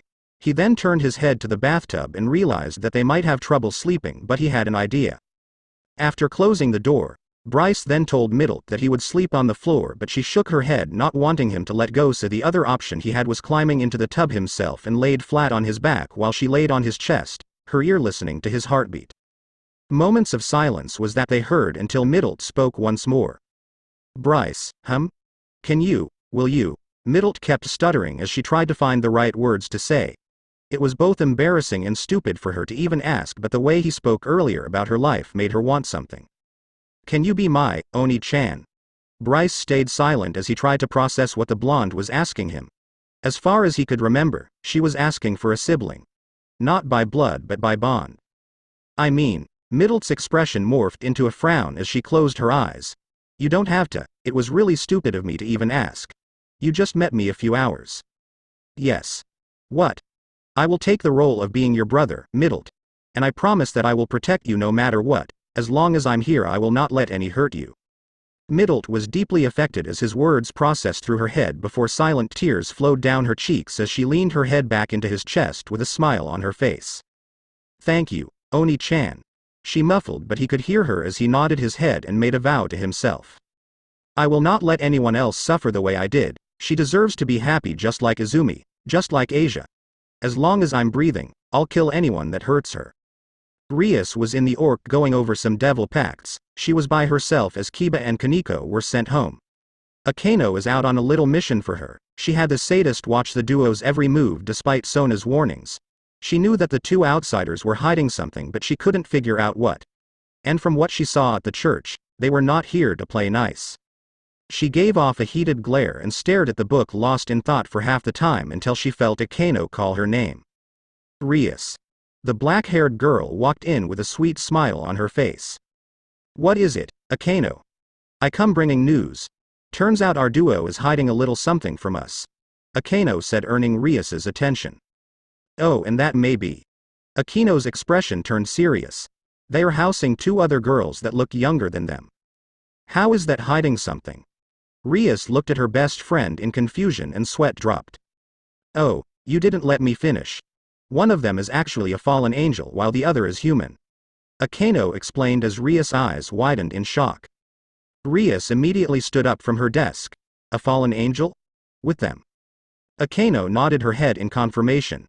Yes, and it turns out she's the other fallen from the deceased group back at the church. So, she was the one missing. Rias said to herself before narrowing her eyes at the desk. Those two traitors, I knew they were planning on doing something to us. This has got to stop. This trickery has gone on long enough. Akeno. I need you to do something for me. Rias was giving her instructions on how they would deal with the fallen angel and keep the duo from stopping them. But what she didn't know was that, in the next few days however, she and her whole peerage would understand the wrath of a protective dragon and puppet master. Time skip. Over the next week, nothing stirred much trouble for duo. And that was the problem. Neither of them had gotten into any conflict with the orc since their last meeting. Akeno would give them a sweet smile, but Izumi knew that she was lying and that she wanted revenge on her, while Kiba and Bryce had crossed paths where the latter just passed by the blonde knight. The said knight was still wary of latter after he almost squeezed the life out of him, not that he blamed him since he made the first move to provoke him. While Kiba kept his distance, he did seem a little guilty on how he acted towards the emotionless teen and tried to apologize only to receive nothing but blank gazes. As for Rias, she was keeping a constant eye on them, Bryce in particular. Whenever he was alone, she would follow him regardless of wherever. The library, cafeteria, sometimes even when they have the same class. While he knew that she was onto him, he didn't care for her search party. As long as she didn't do anything related to Izumi or Middle or Asia, then he didn't really care. However, Bryce was by himself as he was sitting in class. He and Izumi left the younger teens back at the apartment, not that he didn't want to. He felt that it would have been better if they had someone watching them, but Izumi said that she trusted the girls by themselves. Izumi went to go and talk to the president of the club, Sona. He found himself conflicted about this. One he was worried about were the girls. He wasn't sure if leaving them on their own was a good idea. He and Izumi could take care of themselves, but he wasn't sure if Asia and Middle would be able to. From what the brunette told him, Asia is a healer and not a fighter at all. Which meant that she could only support in a real battle. That would have to change soon. And Middle, she knows her way around spears, but from the abuse she suffered over the years he could tell that she didn't fight back out of fear and has some low self-esteem. He would have to help her out of that. Also, the latter has gotten comfortable being around him and calling him big brother. Izumi noticed this and smiled, glad that not only Middle was adapting to living with them but that her best friend was becoming a little more open. Sure, that it was only around them, but he was opening up nonetheless. Bryce would have continued thinking about the past if he didn't feel someone tap him on the shoulder. All the students in the room gasped at who they were seeing as the latter wondered why they were reacting in a dramatic fashion. Turning his head, he saw Kaneko staring at him with a blank gaze as she pulled on his sleeve. "Yes, Kaneko? I need help," she spoke as she then attempted to pull him out the room. "Kaneko-san. It's the mascot, Kaneko. She's so cute." "So cute."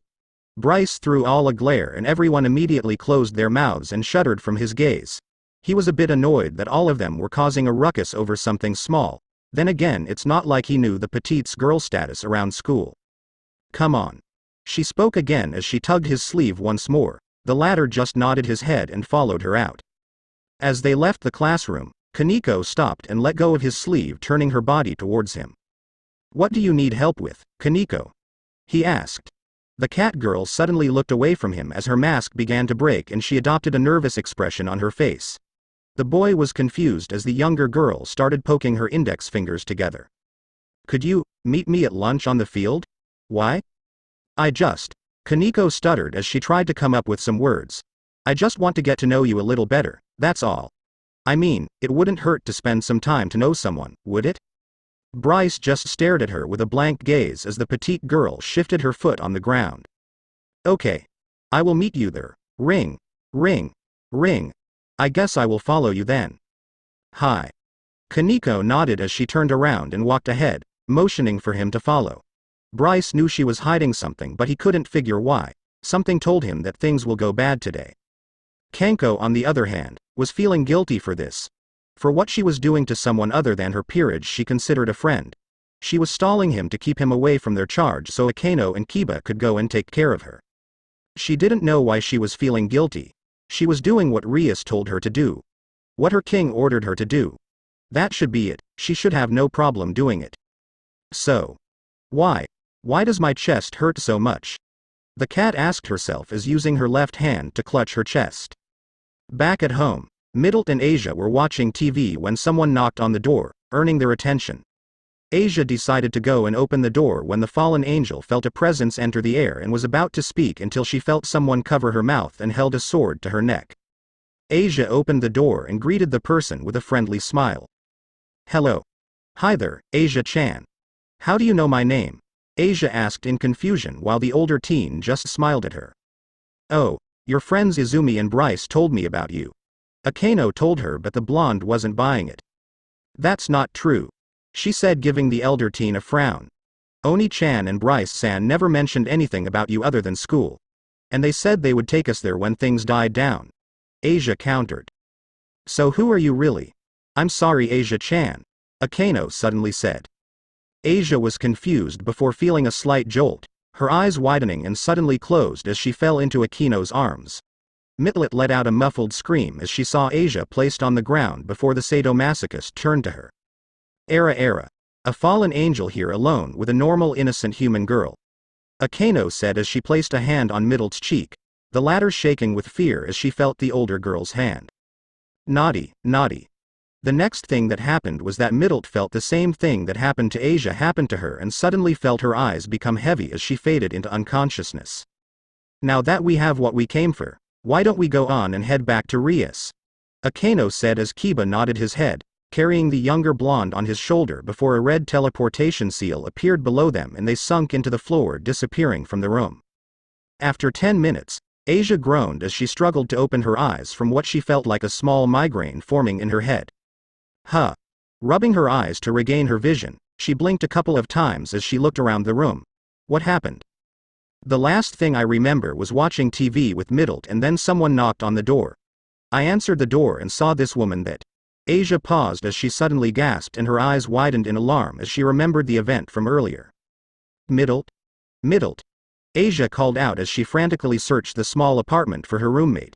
She searched the bathroom and then the bedroom but found her nowhere. Panting, Asia's eyes were becoming watery as she realized her friend has been taken away by someone. Not thinking straight, Asia put on her shoes forgetting that she was in her pajamas and ran out the apartment, went for a beeline towards the school to find Izumi and Bryce. Izumi stopped walking as she heard someone call her name. Sona, who was walking beside her, noticed and spoke. Is something wrong, Izumi-san? She asked as the brunette just shook her head. No. Everything's fine, Sona. I just thought I heard someone calling me, just a second ago. Izumi stated as she turned her head to look behind them but saw numerous students that were chattering with each other. Sona frowned at this and wondered if it was exactly who she was talking about. Izumi, is Ria-san or any of her members bothering you lately? She asked slowly as the brunette put a hand to her chin. Well, no, not directly anyway. I know they've been keeping an eye on us from behind closed doors, but it's starting to get annoying. They even followed us to our house one day as well. Izumi explained as Sona nodded her head while pinching her eyebrows in frustration. That is becoming a problem. She knew that her friend was stubborn, but she forgot how stubborn she can be, especially if her pride was insulted. Speaking of which, Sona. She called out to the Sea-Tree heiress, earning her attention. I need to talk to you about something. Sona nodded her head and guided Izumi to the student council. Once entered, she closed the door behind them and put up a sound barrier. It was just the two of them as Sona's peerage were either doing class activities or peerage assignments. What do you wish to tell me, Izumi? It's about two things actually, she said as the other girl motioned her to continue. Remember when the fallen angels that were residing here a few days ago? Yes. I learned from Rias that they found them taken care of. Sona grimaced as she remembered the details the redhead told her. Aside from the gruesome deaths. Sorry about that. Izumi apologized as she brought a finger to her cheek with a sheepish expression. That's just how my companion towards enemies, mostly those that threatened or have taken innocent lives. Noted. Anyway, we may or may not have taken in a little girl who is a fallen angel. Izumi's smile was still sheepish. Wait, what? Sona thought in surprise as Izumi continued. Yeah. Izumi then let out a frown that confused Sona. She was actually the only fallen there that had no intention of hurting people. Only fallen? It's better if I explain it to you. Izumi said as she proceeded to tell Sona about everything that she learned about Middle's life. As she spoke the entire time, Sona's expression was stoic the entire time, but she did get angry when she learned about the abuse Middle had to take before meeting them. While Sona kept her eyes trained on her, she saw no hint of deception or hear any fake sadness in the Izumi's voice. It was all real. She knew that they were hierarchy in the Devil Society. She didn't expect to be the same for the Fallen Angel faction or for things to sound different. To think that a little girl like Middle was suffering abuse from her fellow peers and always tried to scared to fight back, having her confidence slowly weaken until she became doubtful of herself. It sickened her. As Izumi finished her story, Sona let out a breath as she placed a hand to her forehead, letting the info sink into her head. That is quite a story. So where is this girl now? She's at home with someone watching her. While that is a bad idea to leave her behind, I wasn't sure how you would react to having a fallen angel on school grounds, Izumi explained. I see. Sona nodded her in understanding. She wouldn't talk first and then attack like her childhood friend would. She would play things out carefully and then make her move when necessary, to avoid fights that could lead to troubling confrontations. Which brings me to my second topic, the brunette said as she gazed into Sona's eyes with seriousness. With your permission, I want to enroll Middle and Asia here in Kuo. Sona raised an eyebrow at this, wondering what the brunette's intentions were. I have no intention of causing any more unnecessary drama between us. All I want is place for them to fit in. Middle isn't comfortable being alone and will cling herself to Bryce since he saved her, and I want her to have a life where she isn't tormented by her fellow peers or looked down. Despite her heritage, she's still a girl questioning her own life and in need of warmth. I understand if you can't do that, I really do, but I will not allow anyone to hurt her. Not anymore. If they want to, they will have to answer to me, Izumi told her. Once again, Sona was taken aback by Izumi's resolve. This girl that started over a week ago along with her friend, was willing to take in a fallen angel and protect her those that would hurt her. And if she didn't allow her to come in school, she was okay with it. Izumi was willing to go this far for one person. She couldn't help but let out a small smile. Okay. Sona suddenly spoke, earning a confused look from the brunette. You are a curious individual, Izumi. Willing to go far for someone you just met and will protect from anybody, even if it means losing trust or earning hostility from others. So that means, hi, I will enroll Middle here at Kuo. Squealing in joy, Izumi leaned over and wrapped Sona in a tight hug. Thank you, Sona-chan. Thank you so much, Izumi shouted in glee as she rubbed her cheek against the bespectacled girl who was sweat dropping at her actions. I'm glad I had a sound barrier in place. She screams louder than my sister, Sona thought with a blush on her cheeks. Izumi released her and smiled at the heiress. You are a really nice person, Sona-chan. Underneath all that cold and stoic expression of yours, you're a big softie like Bryce is. Sona had to stop herself from giggling at Bryce's pet name given from Izumi. I'll remember that. Sona then looked out the window and her expression changed from happy to confusion. Why is there a girl in pajamas running on school grounds? Izumi turned the window as well and looked down, and her eyes widened in surprise as she noticed who it was. Asia. What's she doing here? Izumi already rushed out the room and headed to the front entrance where Sona followed her. When they got to the main hall, they saw Asia looking around the school as if she was trying to find somebody. Asia. Hearing her name, the blonde turned her head, spotting Izumi, and instantly rushed towards her. Once close, she wrapped her arms around her stomach and immediately cried into her shirt. Asia-chan. What's wrong? What happened? Izumi ni, middled, she. Asia was letting out ragged breaths as she tried to speak with Izumi rubbing her back. Asia, she's gone. Asia nearly screamed as she gazed at the older female with tears running down her cheeks. Someone took her, they took her, and I couldn't do anything. She's. What? Izumi paused as she heard her Asia's words. Someone took middled. Sona, not wanting to interrupt, silently tapped Asia on her shoulder, earning her gaze. Did you know who took her? It was only for a moment, but I saw a woman with black hair and a yellow ribbon, Asia said. Sona and Izumi's eyes widened in shock as they knew who took middled. Akeno took her, but why? Where is she now? Izumi asked. Suddenly all three of them froze as they felt a massive wave of killing intent wash over them. Sona was panting while Asia was holding Izumi like a lifeline. When she felt the wave hit her, it was like death itself was stalking them. Izumi, though, she knew where the killing intent was coming from, and after hearing what Asia told her, something told Izumi that Bryce not only found out but he was also going to follow his promise. Sona. Izumi turned her head to the sea-tree heiress, who was still recollecting herself as the wave was still washing over her. We need to find Rias. Why? Because, if my hunch is right, not only will you lose Rias, but the peace between all factions will once again be ruptured, and we'll be right back at the start. We'll be back at war.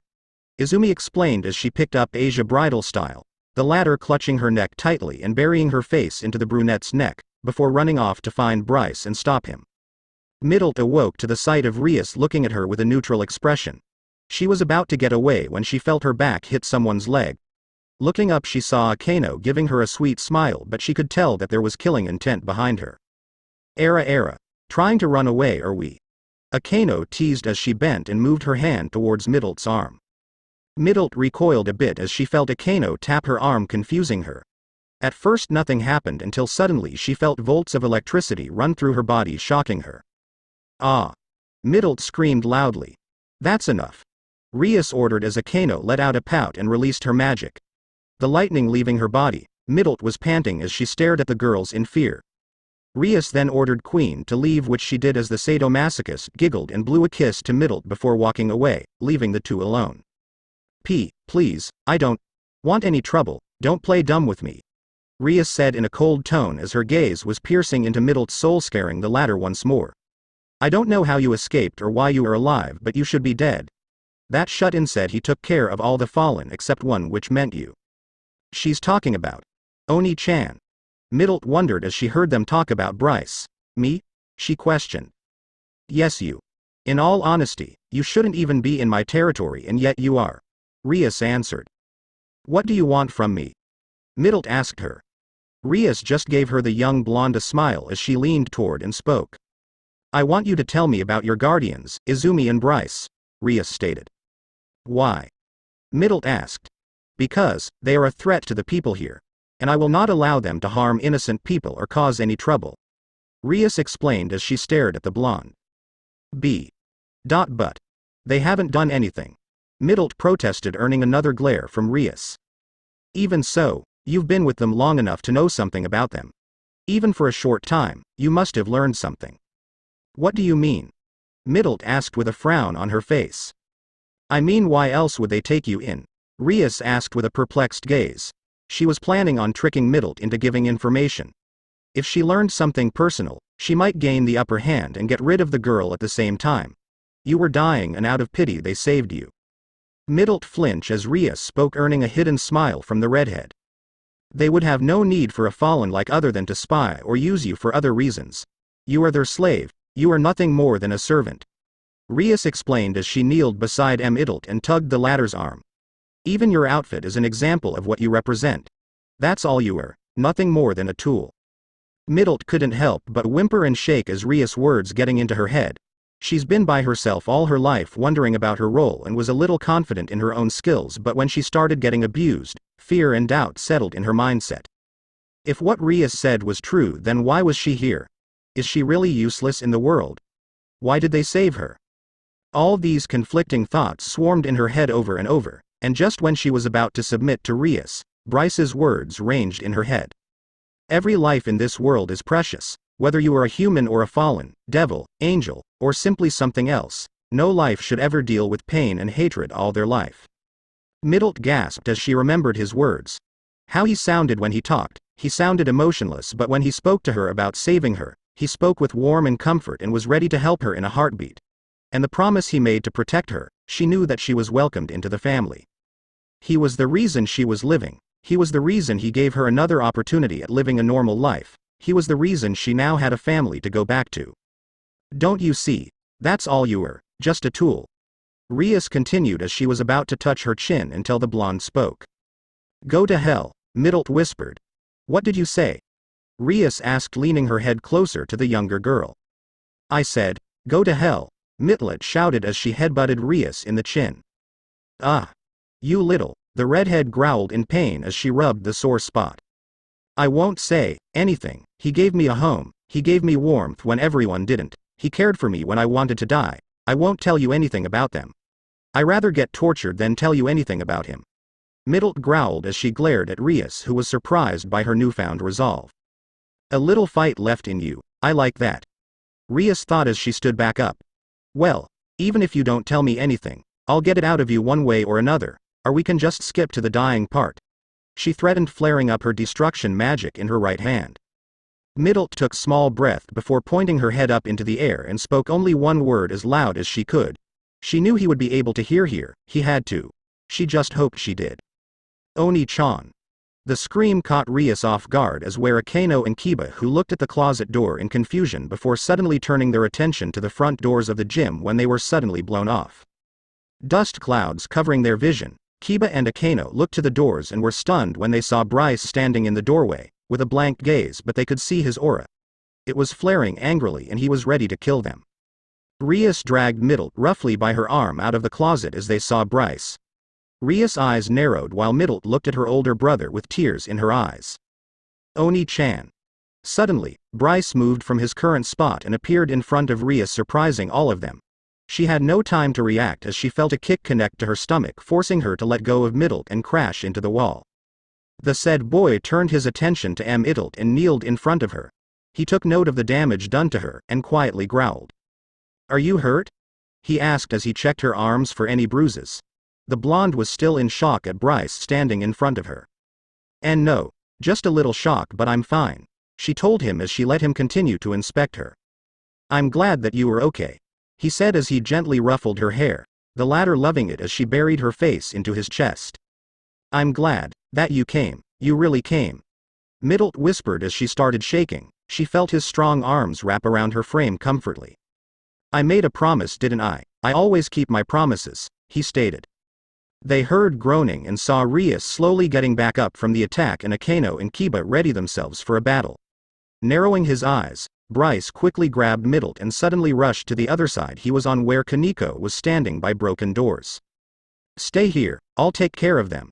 He started walking back to the gym before hearing Kaneko suddenly speak. Wait. He turned his head back to the little Neko who was still looking at him with guilt in her eyes. Please don't kill them. I'll try not to. Now with his attention focused on the three in front of him, he wouldn't have to worry about Middle around Kaneko since the latter was feeling guilty about earlier. A knight, a queen and a king. He started earning their attention. This will either be fun or very boring, depending on how long you'll last. I knew I couldn't trust you. Rias started as she glared at the blank teenager. You lied to us about the fallen escaping when you simply took her into custody and shielding her from us. Do you know where that puts you? It makes me think that you were in alignment with fallen angels. That's a bit hypocritical of you. You think just because I'm housing a fallen angel suddenly makes me an enemy. I could say the same about you and your group of just staying here and hiding your race from humans and call you out, but that would be petty of me now, wouldn't it? Are you saying that I'm being petty right now? Rias growled her teeth at his accusation. That aside, I'm really itching to fight you. Well, really I just want to see where your levels of power are at, otherwise it's pointless. Pointless. Kiba narrowed his eyes at his words as he summoned his sword. Are you saying we're not worth your time? For someone who acts like a robot you sure are cocky. Era, cocky or not, I think he needs to be taught a lesson. Akeno giggled as sparks of lightning danced through her fingers. A lesson? From the hybrid and survivor of a sick project? Bryce questioned as he raised an eyebrow. This should be fun, he said as he raised his hand in front of him. At the same time, Sona and Izumi with Asia in her arms arrived at the scene and saw what was about to happen. Oh no, we're too late. Izumi whispered as she watched her friend and then turned her gaze to Middle. Middle-chan. Middle. Asia shouted, jumping out of the brunette's arms and ran straight over to her other half, wrapping her arms around her. Are you okay?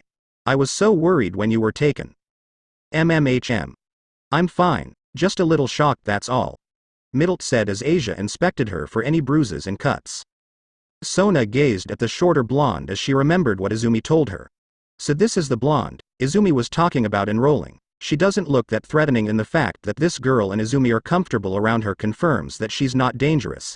Sona thought to herself before turning her attention to Rias and the others. We need to stop this. Sona started as she was about to head over but was stopped by Izumi, who put a hand out in front of her. No, we can't get involved. Plus, as much as I want to hurt Gremory for spying on us and kidnapping Middle, I'll let Bryce do that. After all, brothers supposed to protect their younger siblings, right?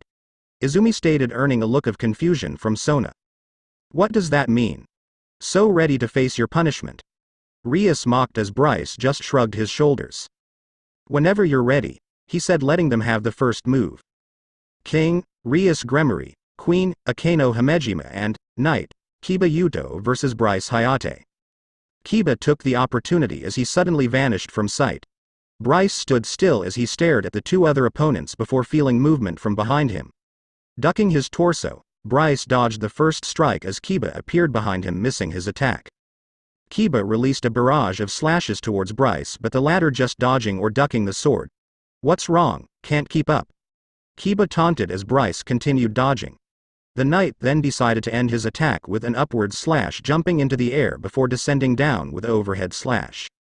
Dodging both attacks, Bryce grabbed Kiba by the arm when he landed, pulling him towards before letting go, and used the same arm to hit Kiba with a blow to the stomach, causing the latter to gasp in pain. Bryce then followed up with another attack to the face as he gave him an uppercut, sending him crashing to the floor. Can you shut up, you're annoying? Bryce questioned as he glared at the knight. Then how about we amp up the energy? Akeno teased as lightning gathered in her fingers before raising them in the air and summoned lightning. Yellow lightning emerged from the sky and Bryce quickly jumped to the side, the electricity barely missing him. He then felt dark energy coming from behind as he saw Rias charging up her pod magic and aimed it towards him. Blasting her magic, Bryce kept jumping around to dodge the blasts while avoiding the lightning from above. This lightning seems familiar, he thought to himself. On the side, Izumi noticed what Bryce was doing as he kept dodging the attacks. What's he doing? Kaneko asked as she finally stood beside them despite not being part of the fight. If he doesn't defend himself, he's done for. Bryce. Asia said as she watched her other guardian continue dodging the attacks. He's analyzing. Sona said as she pushed her glasses up her nose. He's not just dodging their attacks, he's simply observing them and waiting for an opening to appear. Not just that. Izumi interrupted. He's doing more than just analyzing. Kiba then planted his sword into the ground, chanting his sacred gear. Sword birth. He summoned as a multitude of swords surrounded the gym. He then grabbed another sword and stormed towards Bryce once again. Before he reached him, he vanished at the last second and confusing the latter before feeling a kick to the chest sending him flying. Bryce grunted as he recovered from the attack. He was about to move when Akeno grabbed from behind, wrapping her arms around him. Hi there, cutie. She greeted as she smiled at him. Licking her lips, she flew upwards to the ceiling before stopping and used her momentum to throw Bryce towards the ground. She planted her hand against his chest and summoned lighting, using it to send him downwards. The said boy gasped in pain from the electricity before landing on the ground with a hard thud and leaving a small crater. Slowly getting up, he felt someone tap his shoulder. He looked upwards and saw Rias holding her hand out with a pod orb. Got ya. Rias fired her magic and the boy was hit dead on as the light blinded them, causing Middlet, Asia, and Sona to worry while Izumi's expression remained calm. As the light died down, it revealed Bryce laying in the crater with his uniform in tatters and blood dripping from his hair. Oni-chan. Middlet shouted in worry as she was about to rush to him but was stopped by Izumi. It's okay. Rias walked over to him and stared at it with a small smirk on her face. I'll be honest, I kind of expected something more, but you were all bark and no bite. Rias commented as she shrugged her arms. Simply disappointing. The only thing disappointing around here is your level of power. Rias, Akeno and Kiba eyes widened in shock as they turned their heads and saw Bryce standing in the same spot with no injuries on his body, not even the blood. What? How is that possible? Akeno said in a startled tone. I was sure I zapped him on contact. He shouldn't have been able to get up. Is this some illusion? Kiba questioned as everyone on the sidelines were also confused at what happened. Crack. Everyone heard a small cracking noise and they looked at the crater where Bryce should have been. Instead, in his place was a mannequin with cracks and holes all over its body, burn marks from the blast and scorch mark on its chest from the lightning. A mannequin? Sona questioned as she saw the fake figure in the crater. A puppet. Bryce answered as he calmly walked towards the crater and gazed at his substitution. He's been the one you released your team attack on. Everyone was shocked at his words. They were fighting an inanimate object the entire time. We were fighting a puppet the entire time? Kiba questioned. Not the whole time. The attacks you received were from me. Bryce said as the puppet in front of them suddenly broke down into multiple pieces of wood before breaking down into ash and disappeared. I'm able to switch out with the mannequin anytime I wish in order to fight you, he explained. Rias gritted her teeth and growled at the situation. She thought she was taking out a spy for the fallen and showing him not to underestimate her, but no, that wasn't it. He was toying with them as he watched them fight a puppet while they wasting their energy. You coward.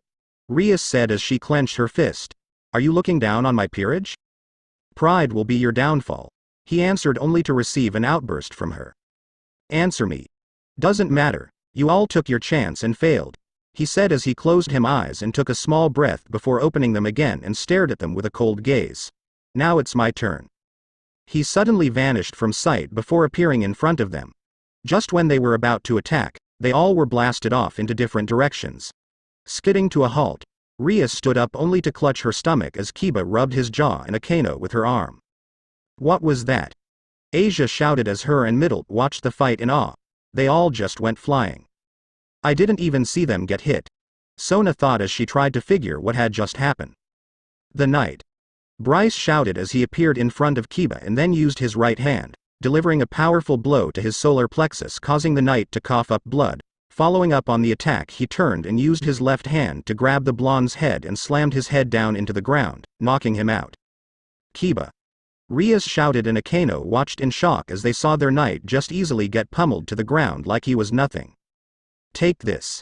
Akeno shouted as she gathered up more lightning and aimed it towards him. The boy vanished from his spot and reappeared next to her, placing a hand on her back. Zap. He said and suddenly a bolt of lightning enveloped Akeno as she started screaming. Ah! Akeno! Rias shouted in worry for her friend. As the beam died down, it showed Akeno with electricity discharging from random parts of her body, and her clothes were in tatters, showing off her navel and revealing her legs. She lost consciousness as she fell backwards till Bryce caught her and gently laid her on the ground. "That's 2 down," he whispered and slowly walked over to Rias. "All that's left is the king. Long live the king." Rias gritted before flaring up her magic. She put her hands together and started charging up a massive pod orb. She was about to fire until... Her body stopped moving and her magic suddenly disappeared. What's going on? Why can't I move? Rias struggled to move her head when she noticed something tiny with what looked like a wire around her wrists. Wires. Threads. Bryce answered as he held up his hand, showing off his fingers that were small threads trailing from to Rias' body. "Thanks to these, I can control the movement of your body." Rias tried to get out of his hold, but she could not break free, as she felt herself being pulled towards him.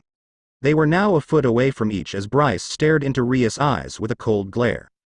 "Do you yield?" he asked her slowly. Rias refused to answer as she tried to break free from his grasp once more. If there was one thing she would never do, it was surrender to her enemies. She will not surrender to this boy in front of her. "Your choice," Bryce commented as he pulled back his fist and hit Rias in the solar plexus, causing to gasp in pain before fading into unconsciousness. "Loser. King, Rias Gremory. Loser. Queen, Akeno Himejima. And loser. Knight, Kiba Yuto versus winner, Bryce Hayate." Sona, Asia, Middlet, and Kaneko were left in a shocked state as they saw Rias, Akeno and Kiba defeated so fast as if they were nothing by a human no less. As Bryce walked to them, he ignored their stares and stopped in front of Middlet as he kneeled before speaking. "Sorry, I'm late." He spoke with a sad tone, or at least tried to. They couldn't tell because of his face, but Izumi and Middlet could tell that he was really sorry. Middlet shook her head and reached up, wrapping her arms around his neck. "I'm just glad you came, Oni-chan." Middlet spoke in a soft tone as she felt his arms wrap around her, making her extremely happy. Izumi smiled at them before turning over to Sona. "Sona-chan, can we have a few days off from school? I think we need a small break from school." The sea-tree heiress softly sighed and nodded her head. "I shall inform your teachers about your absence, right after I clean up this mess," she told Izumi and then turned to Bryce. "I am sorry for what has happened today." "It's fine," Bryce said as he carried Middlet onto his back, wrapping her arms around her legs as she wrapped her own around his neck and leaned her head onto his shoulder. "But remember this, if Rias or her peerage do anything to my family again, I'll kill her." "I hope we do not come to that," Sona said with a frown as the boy nodded his head and walked past her and Kaneko with Izumi and Asia trailing behind. Sona sighed to herself once the 4 people left the gym and turned back to the damage in the gym. Seeing Rias on the ground, Akeno a few feet away with her body still sizzling, and Kiba with his head dented into the ground. Sona then realized that she hadn't told Tsubaki or the rest of her peerage about the situation, which reminds her that she needed to tell them. She wished Izumi was still here so it would be less of a pain in the neck to explain. "This is gonna be a long day," she thought, letting out a heavy sigh. First, previous ch 5 of 10. Next, chapter 6, Peaceful Reunion. After getting their apartment, Bryce had let Middlet down and was about to heal her wounds but was stopped by Izumi when she told him that Asia could help. He was confused when the mentioned blonde nodded her head and told Middlet to sit down on the stool and stay still. Suddenly, rings appeared around her fingers and she emitted a small green orb in front of Middlet, the latter feeling a wave of calmness and comfort washing over her. She could feel the damage from her shock wounds disappearing as if they were never there. A minute later, Middlet was healed up, but she suddenly felt drowsy from the fatigue as she almost fell forward onto Asia, causing the latter to blush at the fallen on her body. Izumi giggled as she led the 2 to their room and set them down for rest, leaving Bryce alone by himself. Speaking of which, Izumi noticed that he was quiet the entire time they were walking home. She saw the look in his eyes as they were coming home. He looked empty and sad. The said boy was thinking back to the experiments of how they made him become who he is now and the trial that they put him through to make him be a killing machine. That trial, the one that made him go through hell and come back as someone else, no, something else. He was brought out of his thoughts when Izumi came and tapped him on the shoulder. You okay?" Izumi asked in a concerned tone. "I'm fine, Izumi." He replied coldly, earning a flinch from the brunette before she glared at him and pulled him by the ruff of his collar. "Don't you use that tone with me," she growled at him, letting her other side come in. "I want to know what's on your mind, but knowing you, you won't spill. So how about I go to Middle-chan and give her a small wake-up call?" Izumi was then slammed into the ground as Bryce gripped her throat with his right hand and had a knife in holding it in reverse as he glared at her, his pupils switching from black to white like a light switch. "You lay a hand on her and I'll kill you, you understand?" he said as Izumi let out a soft but maniacal giggle. He. "That's it, Bryce. Get aggressive. Let all the pent-up anger out. Show me the truth behind that mask." She goaded him as she kneed him in the gut, catching him off the guard. Now the tides were turned as Izumi straddled him with her knees on his arms and her hands planted on her chest. She was starting to pant from this small charade. She was actually turning on from the rough treatment they were giving each other. She was about to go further and lift his shirt but stopped herself as she remembered what she was doing and why. Letting it go, she gazed at him with a worried look on her face. "Bryce, please tell me. I know you well enough that you would hide it from me, and I know that knife you had was not for me but for you, wasn't it?" She pointed out as the boy below her didn't move, but she did see a shimmer in his eyes. "Did I go too far? Huh?" Izumi asked as if she didn't hear him the first time. "Did I really need to threaten them like that?" Izumi didn't say anything as she stood up and dragged him towards the couch before setting his head down onto her lap, running her fingers through his hair. "Izumi. You did nothing wrong." She started stopping him. "Rias was in the wrong for spying on us and kidnapping Middle in the process. She crossed a line, though she's lucky." She turned back to him. "Had I not gotten there, you would have killed them without mercy." Bryce just nodded his head as he didn't want to interrupt her. "Still, how are you doing?" "Physically, I'm fine. I didn't really get any bruises or wounds from the fight." "Mentally?" she asked him, and he didn't answer her, making her frown even more. I've been having small attacks," he told her. Izumi flinched a little when she realized what she was talking about. "Attacks? Bryce, are you okay?" she asked in a worried tone. He didn't respond for a while as he was trying to come up with the right answer for her. He let out a small sigh into her legs, causing Izumi to slightly shudder when his breath reached her panties. "I don't know," he finally answered. "These attacks are just small, but each voice is more haunting than the last. Like a broken record. Fitting for someone like me, isn't it?" "No," she answered him as she forced him to sit up and stared into his eyes.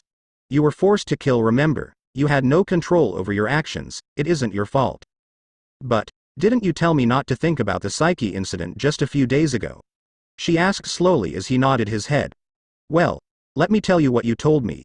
Stop focusing on it. The more you do, the more you will lose yourself to him. I don't want to happen again," she trailed off. Bryce stared at her as he remembered what she was talking about.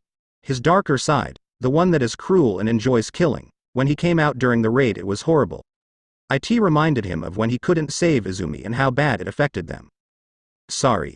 That was all he could say as he heard Izumi let out a sigh. The said brunette looked over and saw that it was 3:30. "Why don't we just stay in for the rest of the day? We can go pack our stuff tomorrow morning and then leave," she suggested as he nodded his head and was about to get up and leave, but the brunette had other plans. She pulled him down with her onto the couch, with his head cradled in the valley of her large breasts. "That means you are not leaving my sight." Rias groaned as she slowly opened her eyes and was met the blank ceiling. "Welcome to the world of the living, Rias." Looking to her right, she saw Sona looking at her with a blank gaze. Right beside was Kaneko, who still had a guilty expression on her face. "Sona," the redhead called out as she slowly got up. She attempted to move but flinched. It grabbed her stomach, still feeling the pain from Bryce hits. "Where's Akeno and Kiba?" "They are fine," Sona replied as she motioned her head to behind Rias as the latter turned left and saw her queen and knight, both groaning as they woke up as well. "Ow, that was too much. Rias. I'm glad you both are okay," Rias said with a friendly smile before turning to her rook, who instantly hid behind Sona in fear of a scolding. "Kaneko, why didn't you help us when we were being attacked by Bryce? He could have killed us, you know. What was troubling you? What did he do to you to force you not to fight with us?" Kaneko's eyes widened as she looked at Rias in shock.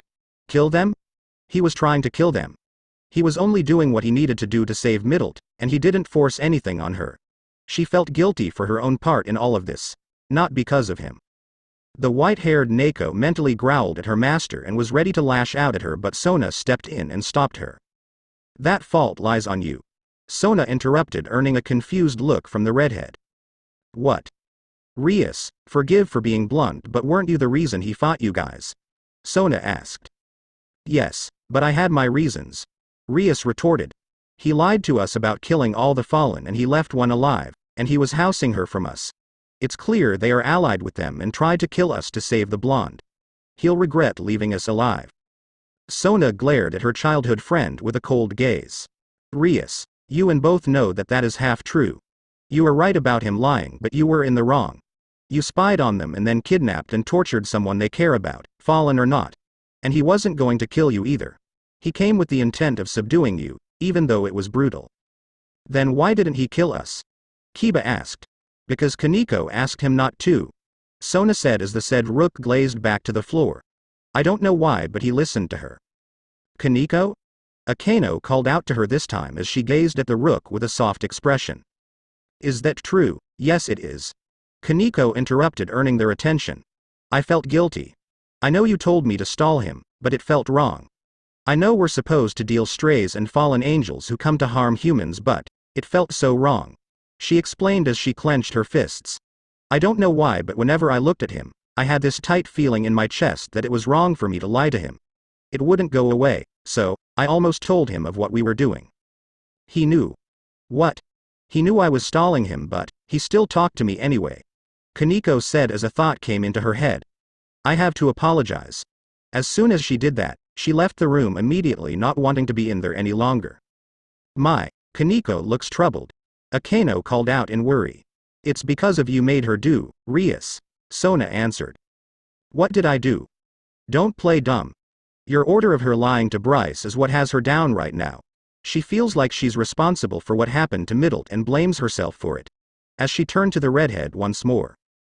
But she was just following Buckow's orders, Kiba commented. And that's the problem. She's having an internal conflict right now and is wondering if she should have done things differently. Sona countered. Oh. The knight said as he once realized what Sona was explaining to them. I didn't mean to make her feel that bad, but orders are orders. Rias said, still missing the point.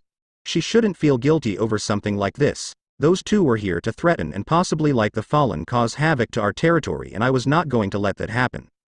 Rias. Sona growled in a cold tone that made all of them stiff. Let me make this clear, I'm really fed up with you taking everything for granted, and making it sound like you're not to blame. So I will say this once more, you are not allowed to go anywhere near them. And why should I listen to you? Rias fired back with her own aura rising. You were just like me, Sona. You were scouting them just as much as I was, and even you knew something was off. Yes, but I was scouting him for a different reason. I wasn't interested in his power. She answered. That caught everyone off guard. You weren't? Akeno asked. No, I was monitoring him for my sister. Sona answered. Sarafal-san. Kiba called. What did she want with him? I don't know, she didn't tell me other than that she really needed to know about him as soon as possible. She's dealing with things on her end, so she left me in charge of finding him. Sona lied. She hadn't called her sister yet, she needed to confirm something before actually calling Sarah. She also wanted to keep it a surprise for her sister. Well, that's something. Yes, it is. Sona sighed. Anyway, Rias, do not test me. She warned the redhead. I'm close to just calling your brother to come deal with this, and I already know you're having problems on your plate with him. Rias growled as she stared at Sona as the latter walked out of the room and left. Kiba and Akeno looking at her in concern. Bucko, maybe we should sit this one out, Kiba suggested. I agree. Akeno added, and the redhead turned her gaze to her queen. Rias, we already crossed a line with them and Sona is on her last nerve. I don't want you to lose her trust just because of Bryce and Izumi. There's no point holding a grudge with them. You're both right, she said as she sat up and moved her legs over the bed. I'm going to head out for a bit. Get some rest, okay? She suddenly told them and left the infirmary before they could say anything. Rias took a deep breath as she calmed herself down. They were right, she shouldn't make any more foolish mistakes that could cause her to lose her friendship with Sona, but deep down for some reason, she couldn't let it go. Let go of Bryce. The power he displayed for someone who is human was fierce. He wasn't even going all out, and he took out her and her peerage minus Kaneko and her bishop like they were nothing. On 3 sides she felt different. The first side made her feel weak. She was Devil King, and yet she lost to somebody who was only here for a week and had took her down without even trying.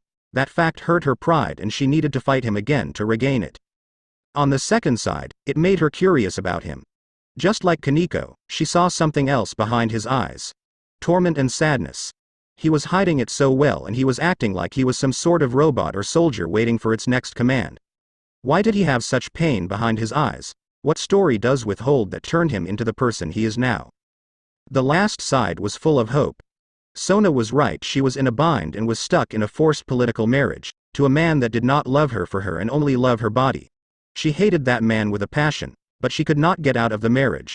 Not without tarnishing her family's legacy and endangering her peerage. She needed something, anything to help her escape her marriage. And her answer came today because of them. I should ask them for help, but, she trailed off as she remembered the events from earlier. Even though she had the right reasons to justify her actions, she should not have kidnapped and tortured the young blonde. Thinking back to it, the Fallen didn't even seem like she was malicious or evil. After getting a clear picture of the girl, she was able to see what she saw. It was fear. Rias frowned as she now realized what she did. She tortured a scared little girl who was afraid of her not because of the faction but because of insecurity. Rias felt ashamed as she now saw that her actions and arrogance had blinded her from the truth. All she did was cause a reckless misunderstanding between them, and now she is on thin ice with both them and Sona. Maybe they're right, she admitted as she leaned against the wall and clutched her left arm, rubbing it as some type of coping mechanism. Because of my actions and behavior, I've been too prideful and arrogant to see what I was doing wrong. I tortured a scared girl, spied on 2 students, and I'm so close to losing my trust with Sona. With the pressure of my marriage, I've been on edge and have been trying to think of ways to get out of it. These things cause me to do reckless things and not think them through. I've been acting like a child and not like the young adult I am. Rias now realized everything that she did wrong all through her life. She needed to better herself and fix things before it was too late. Apologizing would do absolutely nothing. She knew she was risking a lot, but she needed to do it. Actions speak louder than words, she said to herself while closing her eyes, and it was true. She could apologize to them, but it would be nothing but pretty words filled with nothing but lies and deceit. So, she would need to prove to them that she regretted her actions. She would have to wait for a few days though, since they were off, but nonetheless, she would show how remorseful she was of her actions. Her eyes now filled with determination, Rias walked away from the infirmary and up to the clubroom where she was going to make a few changes. She would start by changing herself. Ophis and Seraphol were in the dimensional gap, an endless void of space and time where the former resides along with her enemy the Great Red Dragon. The latter was too busy looking around the place in confusion. Where are we? Seraphol asked as she slowly narrowed her eyes in worry, still not knowing who this woman is. We are in the dimensional gap, Ophis said bluntly as Seraphol's eyes widened in horror. The dimensional gap, she yelled as she remembered reading up about this place. This was where the infinite dragon Ophis, and the true dragon Great Red resided in. This was also where anybody could die in an instant. If they had no magic protecting them from nothingness, then they would cease to exist in a matter of seconds. Ophis found some enjoyment in watching Seraphol's face changed from horror to panic and blubbering mouth. Fear not, she said, pausing the devil's panic state. I chanted a spell on you so you would be able to sustain the dimensional gap. Wait, what? Sarah questioned. But how are you able to do that? Because I am Ophis, the infinite dragon, she answered the water devil. Seraphol's body became paralyzed with shock and surprise. She was talking to one of the 2 legendary gods. Oh, Ophis? Yes, but do not be afraid, as I bear no ill will towards you. The dragon woman explained as she walked up to Seraphol. As one of the people my son cares about, I shall not harm you in any way. Wait a minute, you mean you are his adoptive mother? Mother of 2. Ophis said as she let out a soft smile, surprising the devil. I grew quite fond of them over the years. At first, I felt nothing than power in them that could help me get rid of Great Red, who took away my silence. She said as the said dragon flew above them. I wanted my home back and I took 2 of them in to train them and help me with my goal. At the time I didn't care for them, she admitted. Serafal got a little angry at the fact that Ophis was using Bryce and Izumi just to get rid of Great Red. She was debating on berating the woman in front of her for treating them like that, but Ophis stopped her as she continued speaking. But, over time, they both taught me these emotions that you humans and devils feel. Izumi was very stubborn on making sure I knew how to feel emotions. I didn't know at the time, but Bryce was a shut-in, so she took on the responsibility. She made me watch how humans interact with one another, through family, through common society and other things. Soon, I started developing these emotions within me and I thought I was sick or something. But for some unknown reason, watching them, nurturing them as if they were my own hatchlings, it made me feel happy in an alpha female way. Or what they call a mother. Ophis explained. Sarah's eyes widened in awe as she heard the dragon admit that she had emotions. She was supposed to be a cold and ruthless dragon that had no problem hurting others or forcing them to get what she wants, but she didn't see that. She was seeing a woman who was filled with joy at having children as her own, not by blood but by bond. This was truly a mark in history. Wow. Shocked? Ophis asked. Shock is nothing compared to what I'm feeling right now. Serafal thought before shaking out of her stupor and went back to talking. Anyway, sorry for getting to the point, but why did you bring me here? I brought you here because what I am going to tell you next is something that will stay between us. Ophis said as her eyes changed from a human to a dragon's, scaring Sarah as she yelped. I'm going to show you what my children have been through before I met them. Let me warn you that some of the events that they've been through are not joyful ones. Serafal was confused. What happened to them before they met Ophis? It couldn't have been too bad, right? I promise I will not speak of this conversation, she said in a firm tone as Ophis nodded her head. Lighting her hand with a purple glow, she held 2 fingers towards Serafal's head and pressed them against the base of her skull. Once, they were Serafal's eyes closed as she felt the touch before suddenly her mind was filled with these memories of Bryce and Izumi's life. It was full of nothing but horrible things. She saw a bunch of doctors and scientists, a weird room with a ring in the middle and a bunch of weapons on the side, children drenched in blood all over the place and blood written on the walls. Then saw Bryce howling in pain as he clutched his Ehad, and then Izumi being injected with something before passing out. Then she was them being shocked in their cages, to Bryce being cut with numerous sharp objects and Izumi calling out to him trying to reach him before another vision played as she saw Izumi being tortured as Bryce was trying to reach her, clawing his way over then. And then suddenly, there was a woman who was smiling in the background as she walked over to them with blades in her hand before raising them and thrusted them towards them. Serafal let out a horrid scream as she clutched her head in pain as threw herself away from Ophis, who was now adopting a frown on her face. The latter watched the devil girl on her knees with her hands to her mouth as endless tears flowed down her cheeks. She was sobbing as she just witnessed what was only part of what may have been a terrible reality. Why were they? Serafal hiccuped, overwhelmed by the nightmare she was just witnessed. The boy she's been looking for all these years was tortured and experimented on in the worst way possible. He was there all this time. They're just kids. I still do not understand why humans do what they did to my hatchlings. I see that it could be for curiosity or a sense of feeling joy. Where is he? Serafal said as she looked up to Ophis with a pleading expression. Please, let me see him. Serafal didn't care how much a crying mess she was right now. The only thing that mattered to her was finding Bryce. She needed to see him, for reassurance, for comfort. She wanted to hold him and never let go. She needed him to be in her arms so she knew that he was safe. Very well. Right this way. Ophis noted as she opened up a portal as she walked through it with Serafal running after her. Bryce, Izumi, Middlet and Asia were in a hotel as each of them were on the bed. The 4 had packed everything from 2 days before and had moved to a different location soon after. They didn't move far from the school, only a few more miles outside by train. They were in a hotel for the next few days until they found another place for them to live in. All the girls were awake while Bryce was sleeping since he decided to take a nap. So what do you girls want for breakfast? She asked them as Asia tilted her head in deep thought. She hummed, thinking for a bit before speaking. Oh, could you make those round things that you eat syrup with? Asia asked as Izumi raised an eyebrow. You mean pancakes? She teased as the younger girl flushed with embarrassment. Why yes, Izumi ni. Asia squeaked as she pressed the tips of her index fingers together, making Izumi chuckle. Of course Asia, I'll make you some pancakes, she said while giving the blonde a side hug. She then turned to Middlet. Middlet, would you like some pancakes as well? The said blonde turned to her with a small pout on her face. I will, as soon as I get Oni-chan up. Middle kept pressing his cheeks with her fingers trying to get the teenage boy awake, but it didn't work. He was a heavy sleeper. I've been trying to get him up for the past hour and he hasn't moved an inch. Stupid Oni-chan. She grumbled as Izumi laughed. Don't bother, Middle-chan. You can try waking him up with an air horn and that still wouldn't work. Izumi commented as she stood up. Believe me, I tried. So how do I wake him up? Like this. Izumi said as she dropped to her knees right beside Bryce.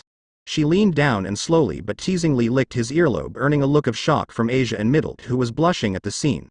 Once she finished, the said boy opened his eyes and groaned in annoyance as he turned his head and saw Izumi with a sweet smile on her face. Really, you just had to use that to wake me up? Bryce questioned as he pointed to Middle and Asia. You do realize that they are in the room, right? I do. That's why I did it. Izumi said as if it wasn't a big deal. She turned to the blonde and could immediately tell the difference between them. Asia was blushing in embarrassment as she kept stuttering and kept looking away, while Middle was blushing with a bit of jealousy. He's my Oni-chan. Middle thought as she unconsciously grabbed Bryce's arm and held it to her chest. Someone's jealous, Izumi teased as the blonde became more flustered. Shut up, she said as Izumi started laughing. Enough teasing them. Bryce said in a firm tone. All right. Izumi wiped a tear away from her eye. I had my fill of teasing for now, so I'm off to make breakfast, she announced. After a few minutes, all four occupants were eating breakfast on the beds and were watching random shows on the TV, Middle sitting close to Bryce's and glaring at Izumi, who sat on the other side of him. Asia was chuckling nervously as she watched her fellow blonde sister glaring at Izumi like she was a rival. All of them would. They continued this until a portal suddenly opened in the middle of the room by the windows. Izumi and Bryce turned to the portal casually while Asia yelped and hid behind Izumi, as did Middle, who held out her hand ready to summon a light spear while clutching Bryce's shirt. Soon they saw Ophis come out of the portal with a small smile on her face. Mother. Both teen called out in unison. My hatchlings. It's nice to see you again, she commented as she gazed from them to the blondes. Oh. I see that you have some company with you, which is good because I brought some company as well, she informed them, earning looks of confusion. Ophis gently stepped aside as another figure came out of the portal. Seraphal came out wearing a green blouse with a black ribbon around her neck, with a plaid skirt and black leggings and brown loafers, and her hair in pigtails. The girls looked at her in confusion while Izumi and Bryce realized who she was. Izumi realized that this was Sona's sister, one of the four Mao of the underworld. Seraphal Leviathan. Bryce, on the other hand, was stiff as he recognized the woman in front of him. It was faint, but he could remember seeing this girl with a similar face in his head, and then a ribbon that he gave her as a sign of friendship. Seraphal brought her hands to her mouth as she gazed at Bryce. She was trying so hard not to scream right now as the person she was looking for stood right in front of her. She felt her throat become wobbly as if she was close to crying in happy tears. Slowly she took shaky steps toward him, and once she close enough, she raised a shaky hand towards him. Bryce didn't know what to do. He wasn't paralyzed in fear, but he didn't know what to do or what to say. He hadn't seen this woman in so long. His memory was a bit hazy and faint since all he remembers the experiments, but he can still remember her and Xenovia just a little. But what did he call her? Bryce. Seraphal called out as she pressed her hand against his cheek, hiccuping at the contact of warmth. Sarah, he said slowly as he looked over her, and then said a nickname that came out of his head when he saw a child version of him smiling at teenage version of her in a vision before it came back to his senses. He was brought out of his thought when he got suddenly glomped on as Seraphal wrapped her arms around his neck and started crying tears of joy. Sweet devil. You're okay, she yelled as she cried into his neck, confusing the latter. He was frozen as if he should comfort her, even though a part of his head told him he didn't deserve it, that he should stop being a nuisance. He was going to listen to it, but the more he heard Sarah's cries, the less he heard that voice, because he found her tears more important. Finding strength, he brought his own arms up and wrapped them around her frame, pulling her in close. The Leviathan Mao went stiff at his touch before she felt tears of joy burst from her eyes even more as she tightened her hold on him. Nice to see you again, Ni-chan, he said unconsciously as the nickname came out of nowhere. Sarah's eyes widened at the pet name he gave her, and her heart was filled with joy and warmth. He remembers me. He was missing and tortured for so long, and he still remembers me. She thought to herself as she moved her neck a bit to look at him and gave him a tearful smile. It's been a while, Otuoto-chan. Ophis had a slight smile on her face as Izumi smiled brightly at them. She knew that Seraphol was one of the people Bryce talked about, other Xenovia that he had spent time with before her. She could see that he missed her too. Middle and Asia were confused at the new arrival before them, while the latter couldn't help but be happy at the scene. The former tried to think of who this girl was. She knew she saw her before somewhere. Hey, Izumi ni? Asia asked the brunette as she tugged her top. Who is that? Oh, nothing much, Asia. She's just someone that Bryce met a long time ago. After a few more minutes of crying, Seraphol finally calmed down and took a deep breath as they all decided to get acquainted with one another. Sarah introduced herself to the group and revealed that she was one of the 4 Mao in the underworld, surprising both blondes as they both immediately paled and went behind Izumi and Bryce. Seraphol panicked and waved her hands, saying that she wasn't here to hurt them and that she was on friendly terms. Izumi was able to coax Asia out. Middle was still wary as she tugged Bryce's shirt for comfort, whereas the latter gently placed a hand on her head. So, you're not going to take me away? Middle asked in a small voice. No, while I do need to confirm and take this up with Sirzex, I can take your word for it. Plus, with everything you just told me that has happened since you guys got here, with Sona and Rias and the Fallen, you don't have anything to worry about. Sarah answered her. I'm also glad Sona-tan hasn't given you any trouble as of lately. She's been a real help since we came here. Izumi complimented as she inwardly thought about Rias. I wish I could say the same for that redhead brat. Now that we're all acquainted with each other, Ophis interrupted them as she was sitting on her knees on the bed. Could you two explain to me why you were not at your designated home? She asked. Izumi let out a small nervous laugh as she completely forgot to tell her about the other situation. We moved out because we didn't Rias or her friends herself to come and find us again. I already threatened her that I would kill her if she tried to kidnap my family again, and I could care less if Sirzex has a problem with it. Now, let's no go around and start threatening little sister's Bryce. Seraphol called out to him. I just found you, and the last thing I want is for Sirzex to go on a rampage and kill you for killing his sister. Bryce said nothing as he turned his head away from her. Anyway, I feel like we should have a girls' day out. Izumi shouted, drawing away the tension in the air. Huh. Asia, Middle and Seraphol yelled as Ophis raised an eyebrow, while Bryce knew where she was going with this. Oh, that's a perfect idea, Izumi-chan. Sarah nodded her head in excitement. We can get to know each other even more, and we could play some games. I'll even show you an exclusive of my character Magical Levi-tan. She pumped her fist into the air, earning a nervous chuckle from Middle and Asia. Izumi turned her head to Bryce. Although, what are you going to do, Bryce? I mean, you can come with us, but you'll just be well, Izumi trailed off as she tried to find the right words to say.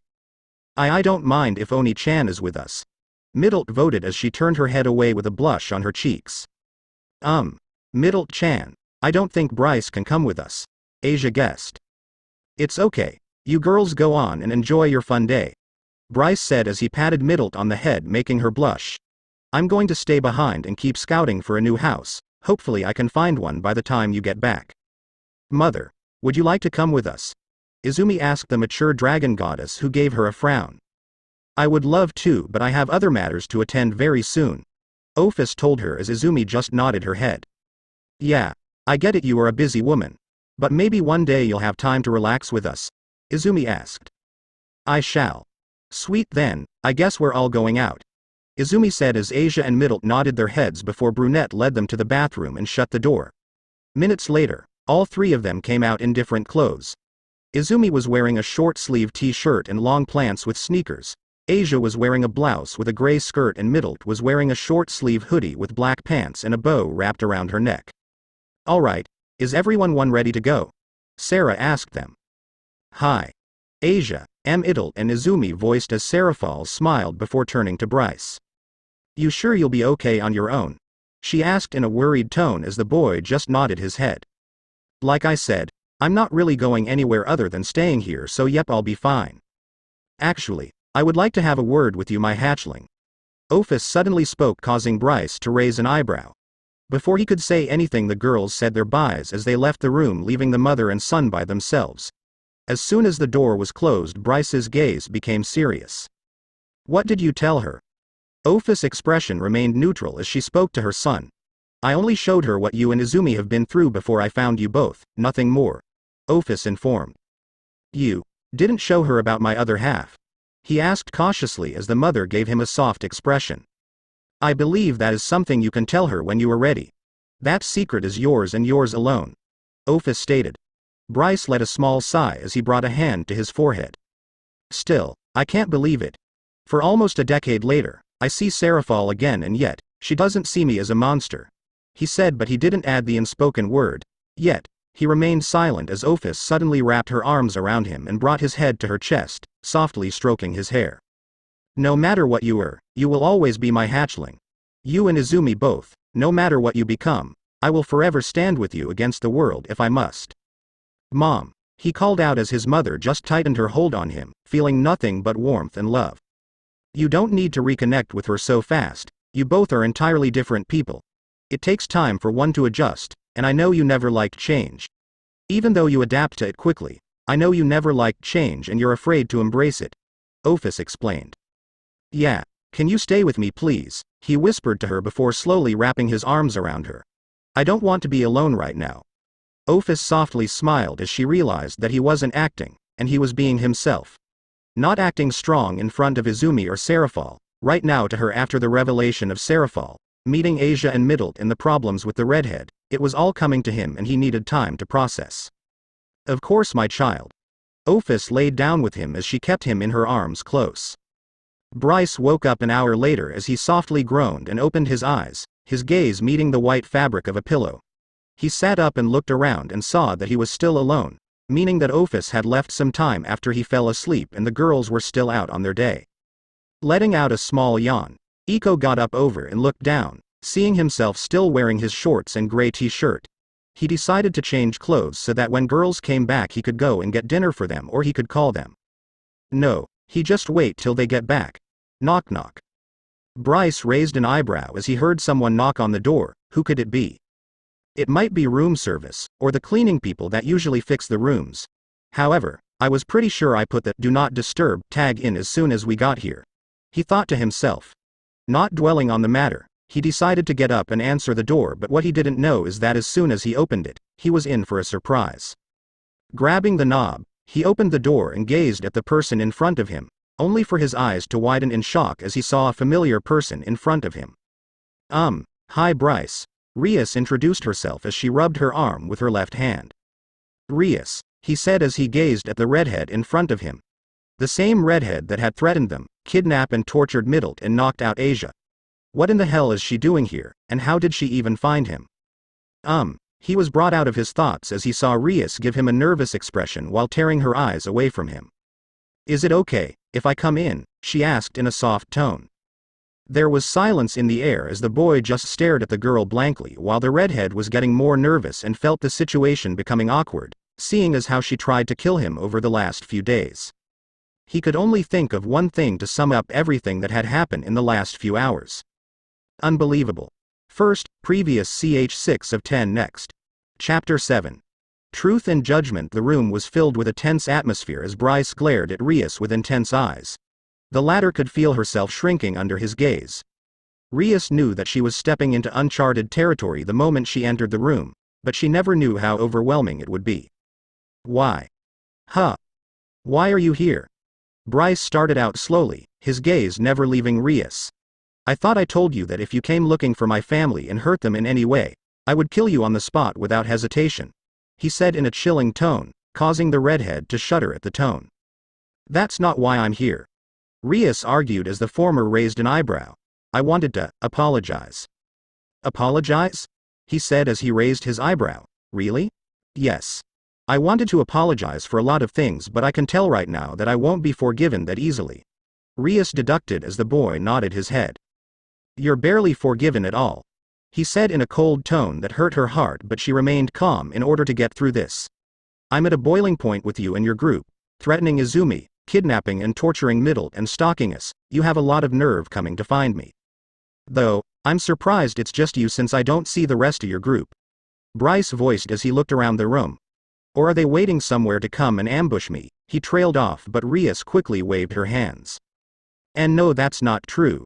She quickly answered, not wanting him to go after her peerage. It's just me, I promise.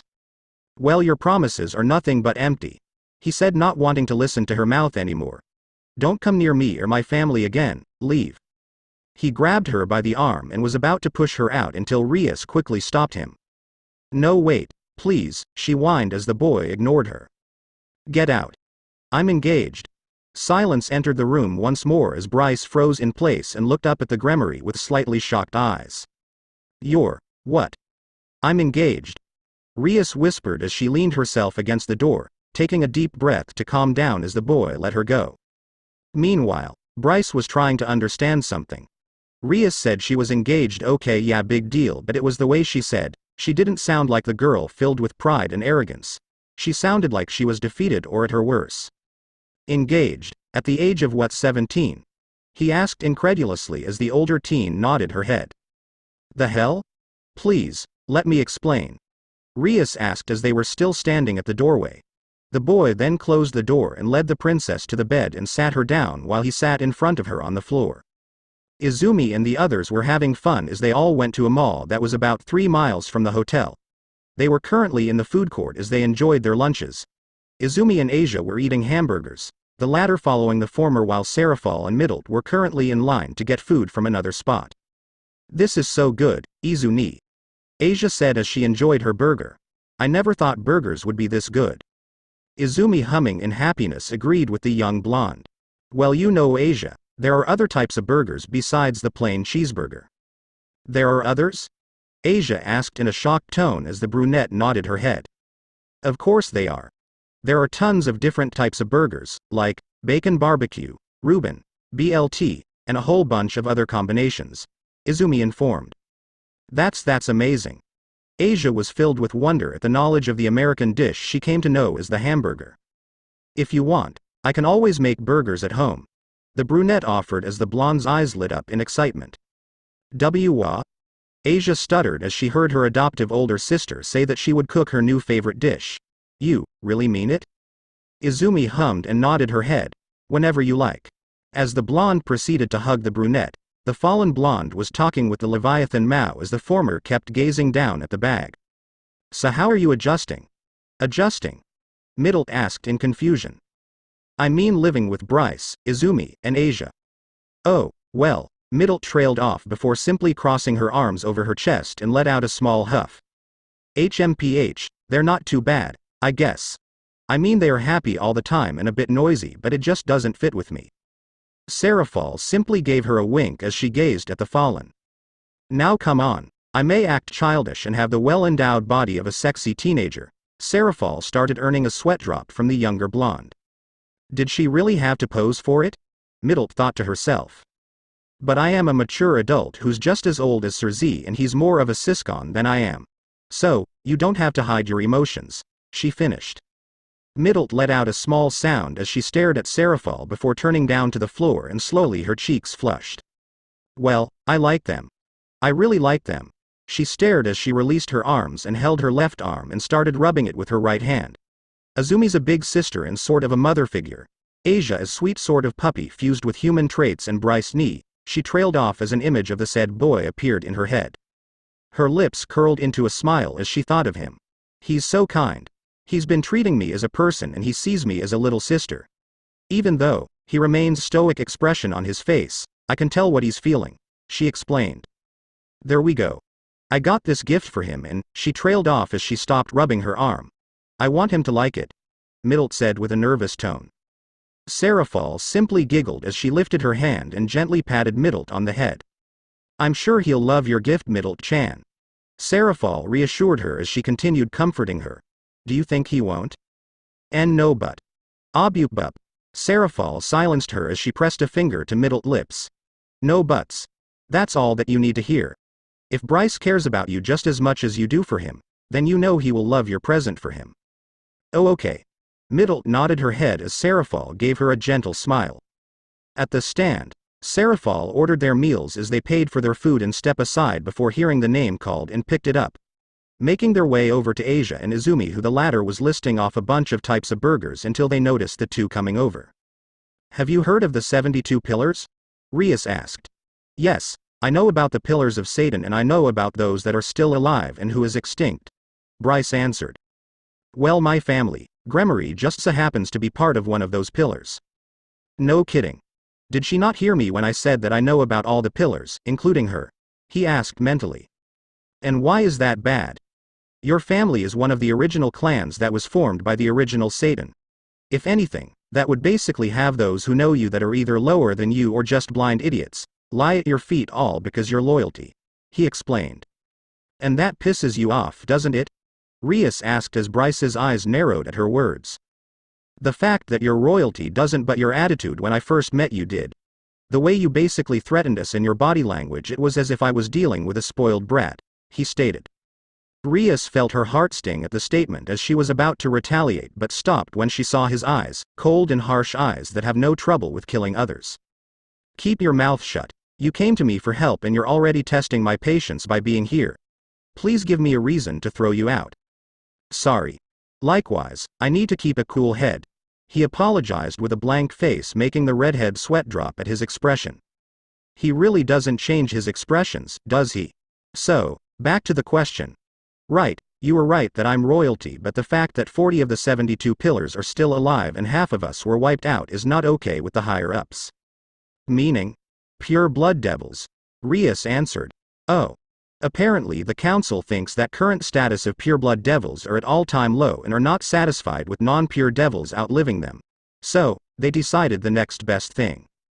Breeding pure devils by forcing heirs and heiress from remaining members of the 72 pillars into political marriages, he stated as Rias nodded her head. Correct. Rias curled herself in a fetal position as she rested her chin on her knees.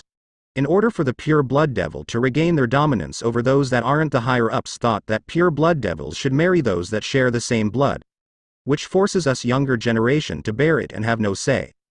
That's messed up and ridiculous. It gets worse. The man I'm forced to marry is Riser Fenix. Rias stated as Bryce raised his eyebrow in curiosity. He's learned about the Fenix during his days in the cage, hearing the scientists that knew about the supernatural rambling on and on about the history of devils was worth learning after all. Fenix were known for their control over fire and immortality. Bryce chuckled at that last thought. Immortality. Hee. No one is immortal, even gods. Everyone has a weakness, all you need is a way to exploit it and then use it to your advantage. So, what's this about Riser Fenix? Someone I dislike very, very much, she groaned. You hate him? Bryce asked, tilting his head in confusion. Well, more like at his actions. He has an entire peerage of women all at his command. What? Does this guy hate males or something? No, he has a harem if you want to call it that. It's where he has multiple girlfriends all at once. A harem applies to both genders, whereas the boy has multiple wives or a woman with multiple husbands. Rias explained to him. That sounds unorthodox. Bryce said as he squinted his eyes, trying to understand why there is something like that. How does this have you hate his actions? He treats women as if they were objects. He's arrogant, a selfish prick that likes brag on about how he is better for me than any other man out there, and he's always trying to speed up the wedding. MMHMM. Bryce nodded, not wanting to point out the irony in the situation.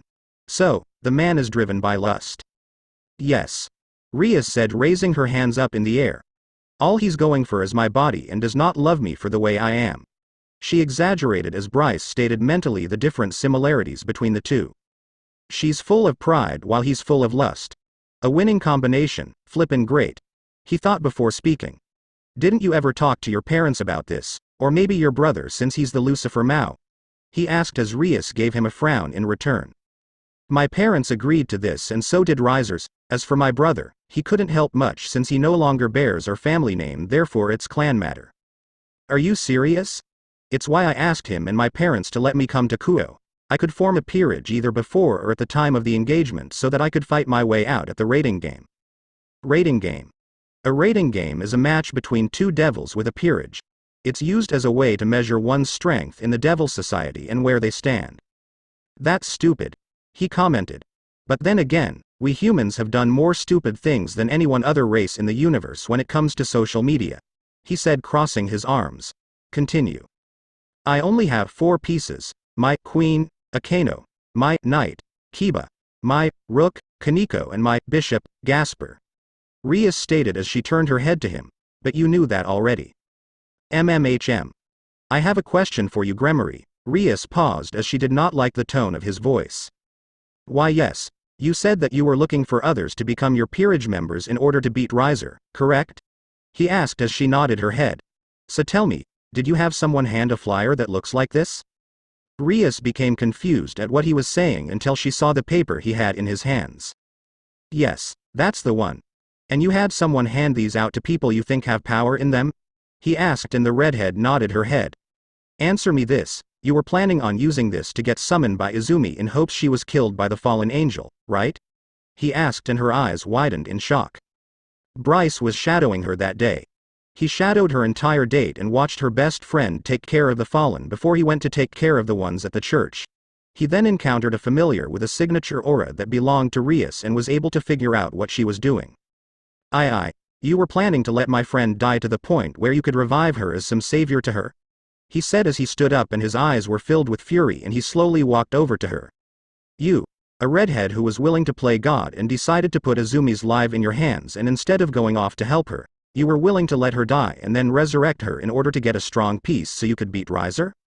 All of this, for a stupid marriage, he shouted in the end as the air suddenly became heavy and Rias had trouble breathing. She started gasping as she struggled to breath and collapsed to her knees as she clutched her stomach, feeling the urge to throw up. She was able to keep it and went back to gaze at Bryce, but when she looked up her eyes widened in fear. She wasn't seeing Bryce, she was seeing something else. Red eyes leering over him as aura of death surrounded his body. Above him was a white mask with only the eyes and mouth sculptured to form angry look. And the worst part was, his smile. His eyes were blank and his smile was full of bloodlust as he stared at her. I think I know who you are, Rias Gremory. You see yourself as this savior towards those that are in your peerage. That couldn't be further from the truth. Bryce said in a dark tone as he grabbed her by the collar and lifted her up to his face. You are no savior, you are someone who thrives on gathering lost souls.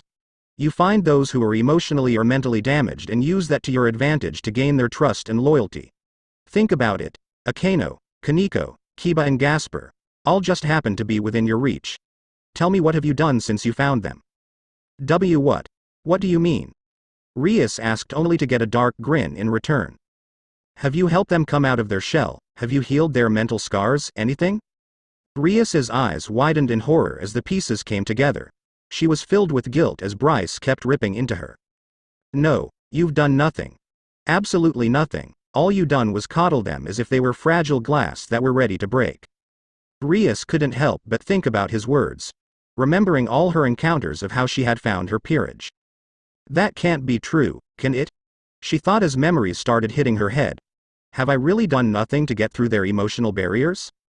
You haven't trained them to use their powers, you haven't even trained your powers yourself. How can you call yourself the Princess of Destruction when you can barely know how to expand your powers to help your combat? Tears started pouring down Rias's cheeks as the harsh truth started settling in her soul. Bryce didn't care as the anger was still in his mind. You, Rias Gremory, have failed. You have failed your family, you have failed your clan, you have failed your peerage, but worse of all, you have failed yourself. Bryce finalized as he stared deep into her eyes. Rias just tilted her head down as she couldn't even keep up as the words hurt, and it hurt her even more when he was right. She had failed everyone, her peerage, her family, her clan, and herself. The tense atmosphere suddenly disappeared as Bryce calmed down and gently dropped Rias, who slumped to her knees and was shaking. She was close to crying. Get out of here. I'm letting you go because I'm so close to losing my sanity and killing you, so get out. He whispered as he turned his head away from her. Rias slowly stood up from her knees and walked slowly to the door. She opened and walked out before pausing at the doorway and turned her head slightly at Bryce. For what it's worth, I'm truly sorry for everything that I have done to you, and I hope one day, we can start over. That was all she said before closing the door behind her and left the hallway. Teleporting home, she made her way into her room and closed the door behind her. She then collapsed against the doorframe and soon the dam broke. Rias put her hands in her face as she cried her heart out, the tears non-stopping as she furiously tried to wipe them away but to no avail. Back with Bryce, the boy let out a sigh before gritting his teeth in anger and suddenly took a knife from his pocket and stabbed himself in his left arm. He felt no pain as he stared at the blood dripping from his arm, panting as he eyed his arm. Gritting his teeth again, he continued to stab himself over and over again as he sliced his arm all the way up to his elbow, stopping at the edge. He then threw the knife away and let out a scream of rage. He howled in fury as he thought of Rias, the spoiled princess that was trying to kill Izumi. The spoiled princess that thought of them as a threat and tortured Middlet. She was no better than the others. Kill her. Shut up. He growled to himself as the voices started spreading again. End her life. She tortured your sister and almost killed her. She's no better than the ones that killed you and Izumi.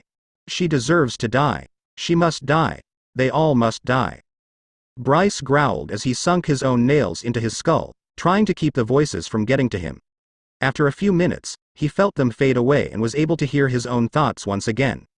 Taking a deep breath, he looked at the mess around her and the bloodstain on the floor. He was going to get questioned by Izumi and Serafal the moment they come in. Bryce then took a few minutes to clean up his mess and placed a spell over the floor, removing the bloodstain from the carpet before heading to the bathroom and wrapping up his left arm in gauze. 20 minutes later, he hears the sound of the door being open and walking in came Serafal, then Asia and Middlet with Izumi being last. We're back. Serafal announced in a cheerful tone. Welcome back. He lazily waved as he continued writing in a notebook. Did you find a house while we were away? Izumi asked as she came over to him before glancing at the gauze on his arm. Her expression forming a frown, she planted her hand on her hips and spoke to him. What happened to your arm? Oh, nothing. Just a minor incident, that's all, he said as Asia came over. I can heal it for you, Bryce Nee. Asia offered, but the boy gently shook his head. That's okay, Asia. I made this damage to myself, so my punishment is letting it heal like normal, he said while Asia still gave him a worried look. Can't tell her that she can't heal scars. Oh, okay. You alright, Middlet? He called out to the fallen, who had a bag behind her back and was looking down with a blush on her face. Well. Oni-chan, I got something for you, she said in a shy tone as she held the bag out to him. Bryce tilted his head in confusion as he took the bag and he picked up the item and saw what it was. It was a hoodie with a design on the front showing a multiple ghost hovering around, and on the back, it showed two different masks next to each other, one happy and the other sad. I thought, you might like it, because, well, Middlet got even more nervous as she stuttered and couldn't form any words. She was brought out of her thoughts when she felt a hand in her head and looked up and saw a gentle smile on Bryce's face. I love it, Imouto-chan, he says as he put the hoodie on and looked down at the shirt, admiring her gift. I think, I finally have a favorite shirt, he said before turning to the fallen. What do you think?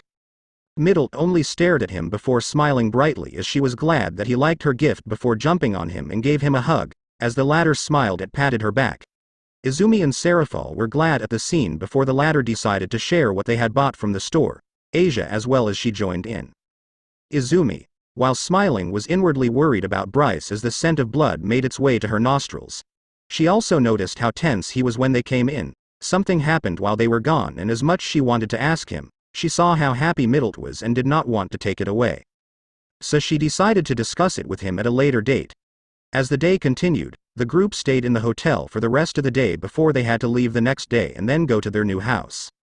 The next day, Bryce, Izumi, Middlet and Asia were staring up at the house in front of them with curious eyes, Serafal standing in front of them with a wide grin on her face. So, what do you think? She questioned.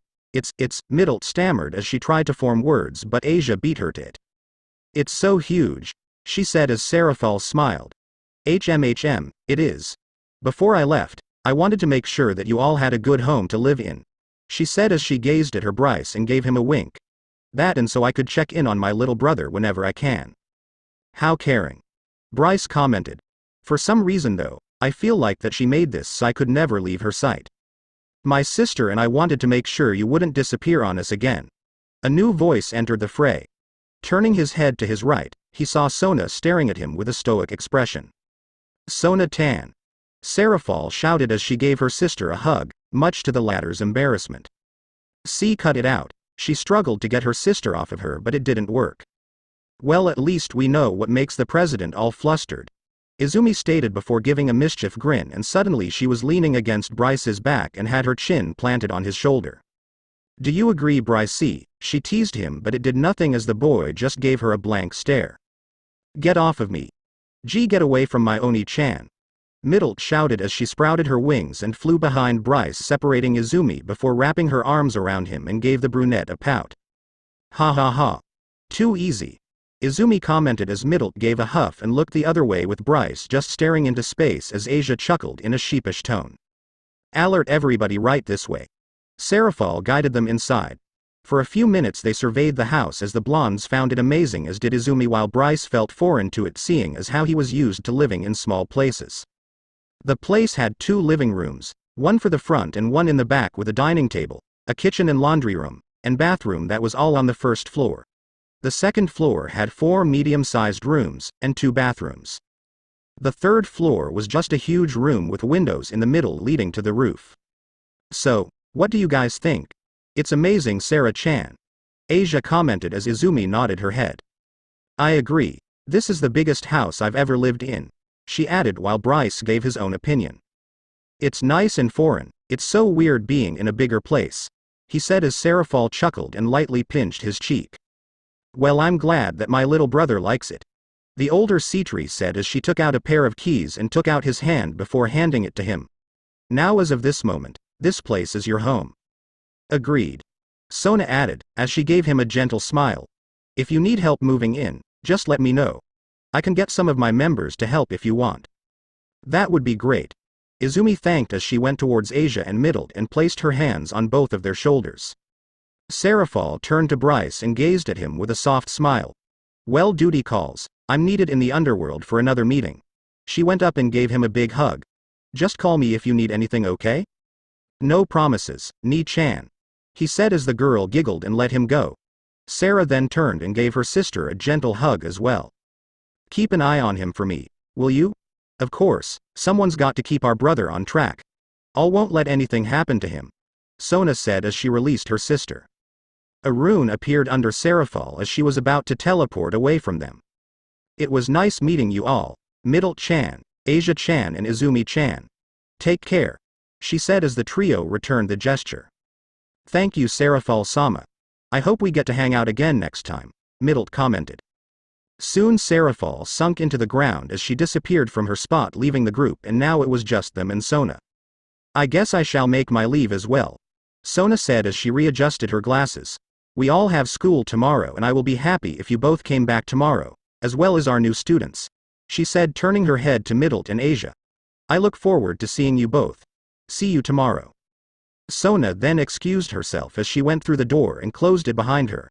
Not long they all heard a teleportation spell being used, and before it got quiet. Well, not that we're alone, Izumi mentally thought before gazing at the 2 blondes. Asia, do you mind going up and exploring the upstairs for a bit with Middle? She asked the nun, who gazed at her in confusion. You 2 can go ahead and pick your rooms, we'll meet you up in a little bit. Okay. Come on, Middle, let's go. Asia grabbed the fallen's hand and led her upstairs with a smile on her face. Hey, I can walk on my own, Middle called out in a flustered tone as she was taken upstairs. As soon as they were out of hearing range, Izumi turned to Bryce with a stern gaze as the latter returned the favor with a blank one. The brunette walked over to him and grabbed his left arm and rolled down his sleeve, showing the gauze. What happened? She started. Something happened while we were out yesterday, so what was it? She asked before her expression morphed into a frown. You didn't have another episode, did you? She asked as he shook his head. No. Let's just say that I had a visitor and our conversation ended very, very distressful for both sides, he said as he walked over to the steps and sat down with Izumi taking a seat beside him. Rias visited me. She what? Izumi shrieked quietly. They were already on bad terms with that girl and all signs were thinking that Bryce did more than just cut himself. You didn't know, he reassured her as he took a small breath. I didn't do anything to her other than make her face reality. What do you mean? Bryce then proceeded to explain everything to Izumi that had happened before her and the girls left. The whole time he was explaining, Izumi could see the expressions on his face change from blank to anger and then to regret, which shocked her because she didn't think he would regret doing what he did to Rias. I see. So she's in a forced political marriage. She started as the boy nodded his head. And because of this, she's been looking for people with strong magic. She earned another nod. So how come I didn't see anyone that day? I did. I shadowed you and transported the familiar back to her master, but I kept the paper. I held on to it so I could study it. Other than it being a summoning paper. Huh.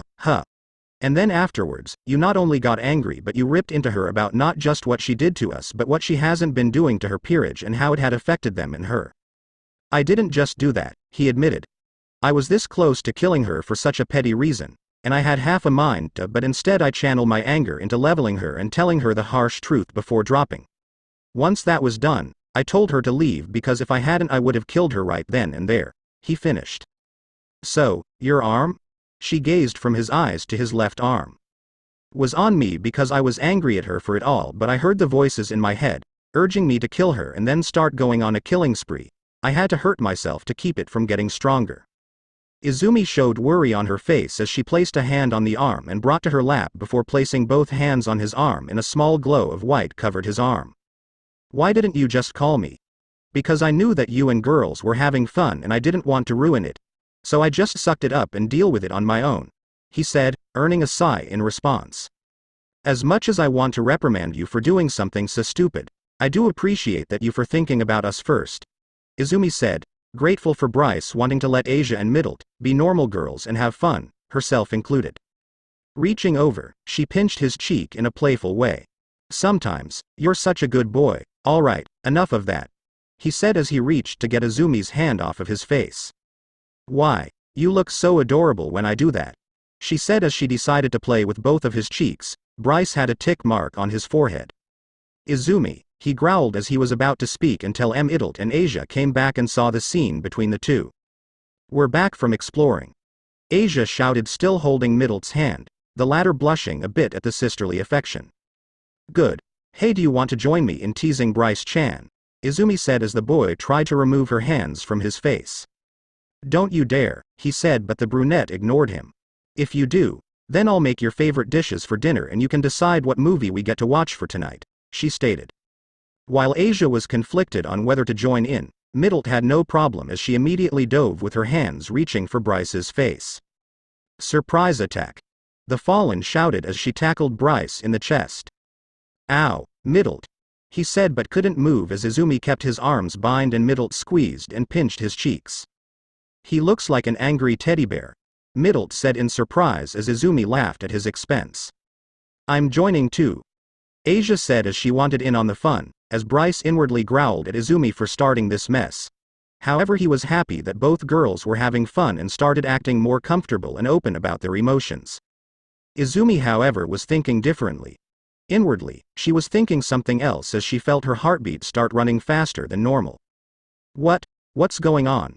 Why do I feel so happy? It was now Monday and the group finally decided to return to school. Asia was excited to meet new people, however. Middle was wary and didn't know what to think since she would be alone since she is a year younger than all of them. Knowing this would happen, Izumi was allowed to accompany her for the whole day while she kept Asia with Bryce since she wanted to spend more time with the fallen. Everyone, we have a new student entering our class today. Kaneko raised her head as she looked up from her desk when she heard the teacher announcement. You can come in. Kaneko's eyes widened in shock as she saw Middle in the school uniform and not in her original outfit. The only thing that stood out was the fact that Izumi was in class with her. Everyone, this is Middle Hayate, please treat her fairly. Hi. My name is Middle Hayate, I'm new and I'm not sure what to do, but please take care of me. She introduced herself before hiding behind Izumi, who giggled at her shyness. Alright, Middle, you can ahead and sit next to Taju. Taju, please raise your hand. The female teacher ordered as the cat girl raised her hand. Middle stiffened once she saw who was there. She remembered the girl from last week and didn't know how to feel about this, but then she also remembered that she was the only one who didn't attack her brother. But that didn't mean that she wasn't part of the kidnapping plan either. So, the girl slowly made her way over to her and sat next to Kaneko while keeping her head down. Izumi was behind them as she leaned against the wall, keeping her gaze on the Nekomata. On the other side of the building in the second-year classes, Bryce was doing the same for Asia, but the latter was so excited to meet new faces and quickly made 3 new friends. The perverted duo decided to join in but were stopped cold thanks to Bryce, who after figuring out what they were planning kneed them both below before throwing them out the window and into the trees, all while glaring at them with a cold glare. While everyone in class were slightly astounded by his actions, Asia instead smiled at how adorable her brother figure was for his protective instincts, although she could admit that the boys that got hit before being thrown out the window were a bit much. However, once she learned who they were from Murayama, Aika and Katase, she instead relieved a sigh as she watched her brother go back to his desk and suddenly slammed his face onto the desk, scaring others. But to Asia, she knew that he was taking a nap, knowing that she would be fine. After classes, it was now lunchtime as the group was sitting underneath a tree, everyone eating bentos that Izumi had prepared for the night before. Asia and Middle were eating as the lone boy of the group was leaning against the tree with his arms crossed and his head against the bark. He was taking a nap until he felt weight on his lap. Opening his eyes, he saw the young fallen pouting at him. "What is it?" "Eat," she said as he gave her a somewhat confused glare. "What? Oni-chan needs to eat," Middle stated as she picked up her bento. Taking the chopsticks, she picked up a piece of gyoza. "Not eating is bad for you, meaning you're not taking care of yourself, so eat," she explained as she held the gyoza to his mouth. "Ha ha ha ha." Izumi laughed as she watched her little sister lecture her best friend on the importance of food. "I'm not hungry," he stated, earning a concerned look from Asia while the brunette continued laughing in the background. "Bryce Nee, you really should eat," Asia added as the boy turned to her. "You've been sleeping all day today and only been waking up if it's about me or if I tell you about something that I did." Izumi stopped laughing as she stared at Bryce, wondering if his nightmares were haunting him again, or worse, the voices were getting louder. "I'm fine." That statement didn't really settle with them as they all pouted at his response. Bryce Nee. Oni-chan. If he could, Bryce would have growled annoyingly at the fact that they were trying to force feed him when he said he was perfectly okay. He was about to respond when he felt a power spike enter the area, turning his head west to where the orc was located. "Excuse me, there is something in the school that needs to be dealt with," he stated as he picked up a black ball and threw it to the ground. "Ah!" All the girls screamed as the smoke bomb went off and covered their vision. Once the smoke cleared, they noticed that Bryce was nowhere in sight, other than his book bag. "For the last time, Riser, I will not marry you," Rias shouted at the man sitting in front of her. To say Rias was having a bad day would be an understatement. Honestly, she looked worse for wear when Akano found her. She was still reeling in the events from when she talked to Bryce. Her pride damaged, her feelings crushed, and her heart burned with guilt and despair as if it was having a stroke. While Akano and Kiba have tried to get her to talk, she responded that she was just tired and that she had just learned the difference between fantasies and reality. Confused, they decided to leave it be as Akano helped her get ready for school and help her with her features. Rias was emotionally drained that she didn't care for her beauty, she was only focused on the members of her peerage. She remembered how she met them and how easily she had found them as well, but more importantly, she remembered how all damaged they all were.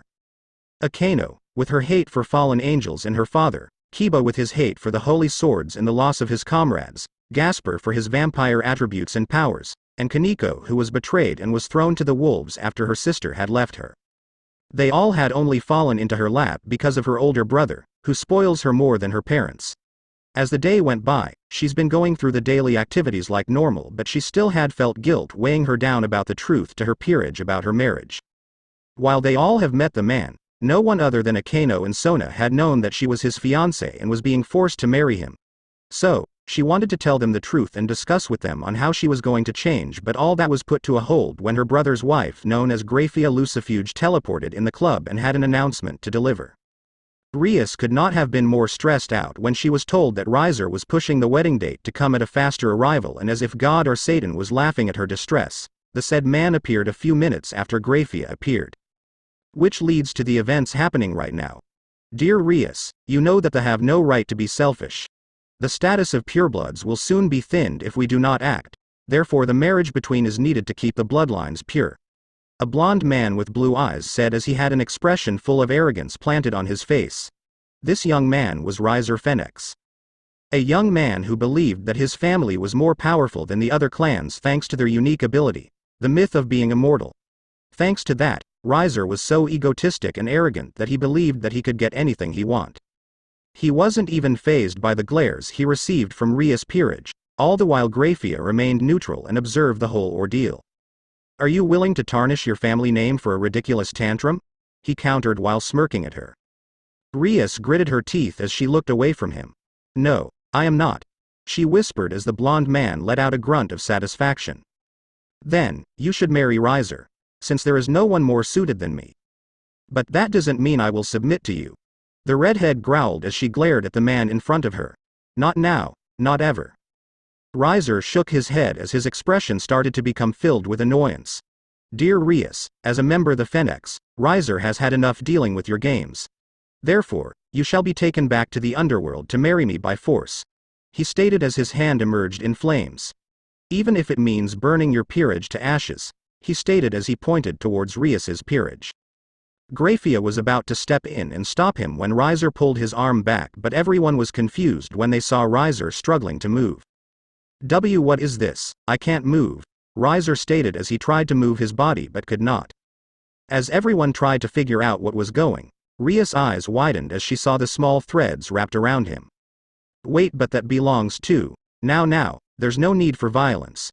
Everyone except Riser turned their heads to the window and they saw Bryce casually leaning against the window frame with his right hand in his pocket and his left outstretched, the threads shining from his fingertips. Graphia's eyes slightly widened in shock as she wondered how this young man got in without her sensing him. This is just a simple conversation between two sides. Violence should be necessary if the stage and events fit the script, he said as he started walking towards them. Rias, who is this young man? Graphia asked. He looks familiar but I can't figure out why. He's Rias was still stunned at seeing him. She thought he wanted nothing to do with her. Who am I? He started as he released Riser and the flames around his palms vanished as he tripped before regaining his composure. I am nothing more than your average teenager who enjoys seeing a good show. I am Bryce Hayate, it's an honor to meet you, Graphia Lucifuge, he introduced himself. You know who I am. There's not a single person in the underworld I don't know about, he started as an expression filled with annoyance made its way to his face, his eyebrows slightly twitching. My mother drilled history into me until I knew everything about all three factions, and if I ever skipped out or miss a question she would have Izumi bury me into the ground and force me to dig my way out. That's cruel and unusual punishment, Kiba said with a sweat drop. We all can't be winners. Bryce shrugged his shoulders, not caring the slightest bit. Remove yourself from this place. Bryce gazed at Riser as the blonde glared at him. This is a private meeting between Riser and his fiancée. A worm like you has no place being here, he insulted. Bryce tilted his head while Rias glared at the Phoenix heir. And a womanizer like you has no respect for women. Get a life, why don't you? A new voice entered the fray as everyone gazed at the door and saw Izumi with a wide smile on her face, along with Asia and Middle, who was glaring at Bryce. Izumi, he said before mentally speaking to her. Why did you bring them here? Relax. I hid Middle's fallen energy from being discovered, so no need to worry, she spoke telepathically. After their psychic conversation, Riser eyed Izumi up and down like she was a piece of candy. However, Izumi was unbothered by it as she simply cracked her knuckles for what she was going to do. Just so you know, Yakitori, I'm off limits, she stated as she blew a raspberry at the blonde man. You dare, he shouted as he was about to roast her alive but was stopped when the temperature suddenly dropped. That is enough. Graphia spoke in a cold tone. Rias-sama and Riser-sama, both parties shall show restraint at once, she said as Rias and Riser both sat down on opposite couches. Even if the Queen of Lucifer is ordering me to stand down, then I shall comply, Riser said as Izumi snickered before whispering to Bryce. Kiss ass, she said, earning a glare from Graphia but was unfazed by it. Izumi would have continued if Bryce hadn't chopped her on the head, earning a whine in return. As the brunette rubbed her head, Asia started fussing over while Middle just let out a small huff while Bryce gazed at the silver-haired maid. Continue. Since both parties are unable to discuss this matter civilly, then it shall be settled in the form of a rating game, Graphia announced as Izumi, Asia and Middle looked up in confusion. Rating game. Riser accepts this. The blonde chuckled arrogantly. It will good way to make you submit before our marriage. And I will gladly return the favor in honor of beating you, Rias growled as Riser laughed at her statement. Haha. I find it amusing that you think you can beat me. I am inexperienced in the rating games while you have never participated one. How can you win when you don't have a full set whereas Riser does? Riser stated as he snapped his fingers and in an instant, A flash of flames bloomed behind him and a set of women appeared behind him. "Oh," Izumi said as she saw them while Bryce was unfazed by it. "Weak," he heard the voice say before shaking his head, ignoring it. He also noticed a young girl with twin curls and blue eyes. He figured that it must be the man's younger sister. "They don't look like much," she whispered after tugging Bryce's shirt. She then felt shivers down her spine when she saw Riser's eyes fall on her. "Asia too. Once I'm done with you, I will move my next target onto them," he said as he pointed at Bryce and Izumi. "And once I'm finished with the peasant and the whore, I shall take these two young maidens and have them inclined to serve me," he stated, causing Asia to shake in fear and tightly grabbed Izumi, who now had a look of fury and wanted nothing more than to rip this playboy in front of her apart until there was nothing left. She was about to until Bryce gave her a look and told her to wait, so she settled for growling instead. Before sparks could fly, Graphia clapped her hands together to get their attention. "Okay everyone, the rating game shall be the deciding factor of the marriage between Rias Gremory and Riser Phoenix. Riser is feeling merciful, so he will give you 14 days until the rating game to prepare." "I'll take it." Rias accepted as Graphia nodded her head. "Then the rating game shall partake in 14 days ahead of time," Graphia announced. As Riser and his peerage were about to teleport away, Bryce then spoke to Izumi. "Alright Izumi," he started, earning everyone's attention. "Operation Nutcracker is a go." The brunette slowly formed a feral grin on her face as she turned to Riser. Suddenly she vanished from her current spot, confusing everyone at where she went until. Crunch. Oh. A sickening crunch was heard as Riser screamed in pain as Izumi gave him a hard kick right in between the groin, with the brunette smiling at the sheer agony the blonde was in. The girls winced while Kiba shivered and on instinct covered his own manhood, while Bryce and Kaneko simply gave her a thumbs up. As Riser descended to the ground, he and his peerage have disappeared, leaving a stunned group and a laughing Izumi. "Ha ha ha ha. Did you see his face?" she exclaimed as she clutched her stomach with her back on the floor. "Brutal," Kiba whispered while Kaneko held a board above her head. "Approved," she said as the score said 10 out of 10. Era. Izumi's a little trigger happy, isn't she?" Akano commented as she eyed the brunette. Rias was glad that Riser was gone and turned her attention to Bryce. She was about to speak until Graphia spoke first. "While I hate to interrupt, this is a matter between peerage members, and since you are outsiders, I'm afraid you both cannot intervene," she stated, causing Rias to frown, but maybe this was the world's way of saying that she had no chance. Even with the training, she believed in her peerage, but would their training be enough? "Oh, I have no intention of helping her," he replied, earning looks of shock from others beside Graphia. "And why is that?" "Because this is nothing more than a favor from a friend," Bryce stated as he walked over to Rias and glared at her. "Nothing more, nothing less." Graphia frowned at his behavior before returning back to her blank expression. "Very well." She then turned to Rias. "You have 10 days, Rias. Make sure to use your time wisely," Graphia stated as a magic circle appeared underneath her and she teleported away, leaving the teens by themselves. The room became tense once Bryce turned his gaze to Rias, who stiffened at the contact. She was still in fear from the day before where he ripped her about her choices. "Bryce, save it," he said in a cold tone as everyone flinched at his cold tone. "I'm only helping you because it's favor from Sona," he said as he turned and walked over to the window. Lifting it open, he was about to jump out, but Rias' voice stopped him. Wait. I expect you to at least try and give your fiancé a decent fight in order to leave the marriage," he said as he jumped out the window and left the area. Oh, Oni-chan, wait," Middle yelled as she jumped out the window and followed him. "Excuse me. Sorry for intruding," Asia apologized before running out the door instead of the window.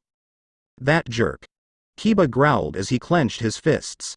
"He's not one for conversation, is he?" Akano questioned. "He's at the end of the rope with you all, and so am I," Izumi growled as she turned her head to them. "Ever since we got here, you have been nothing but suspicious towards us and accuse us of allying with fallen angels. Which is ironic, seeing as how you have one yourself with you." Everyone went stiff while Akano glared venomously at Izumi, her fingers twitching as she wants to release her lightning. "And just how do you know that, Izumi? Oh please, you're not the first hybrid I've seen, not to mention you have that look of loathing and anger deep beneath that personality of yours." Izumi stated, rolling her eyes as she was unaffected by the stare that Hybrid was giving her. You were exiled from your clan, she said before pointing towards Kiba. You were a part of a failed Excalibur project, the only survivor, she said as the boy flinched before turning her gaze to Kaneko.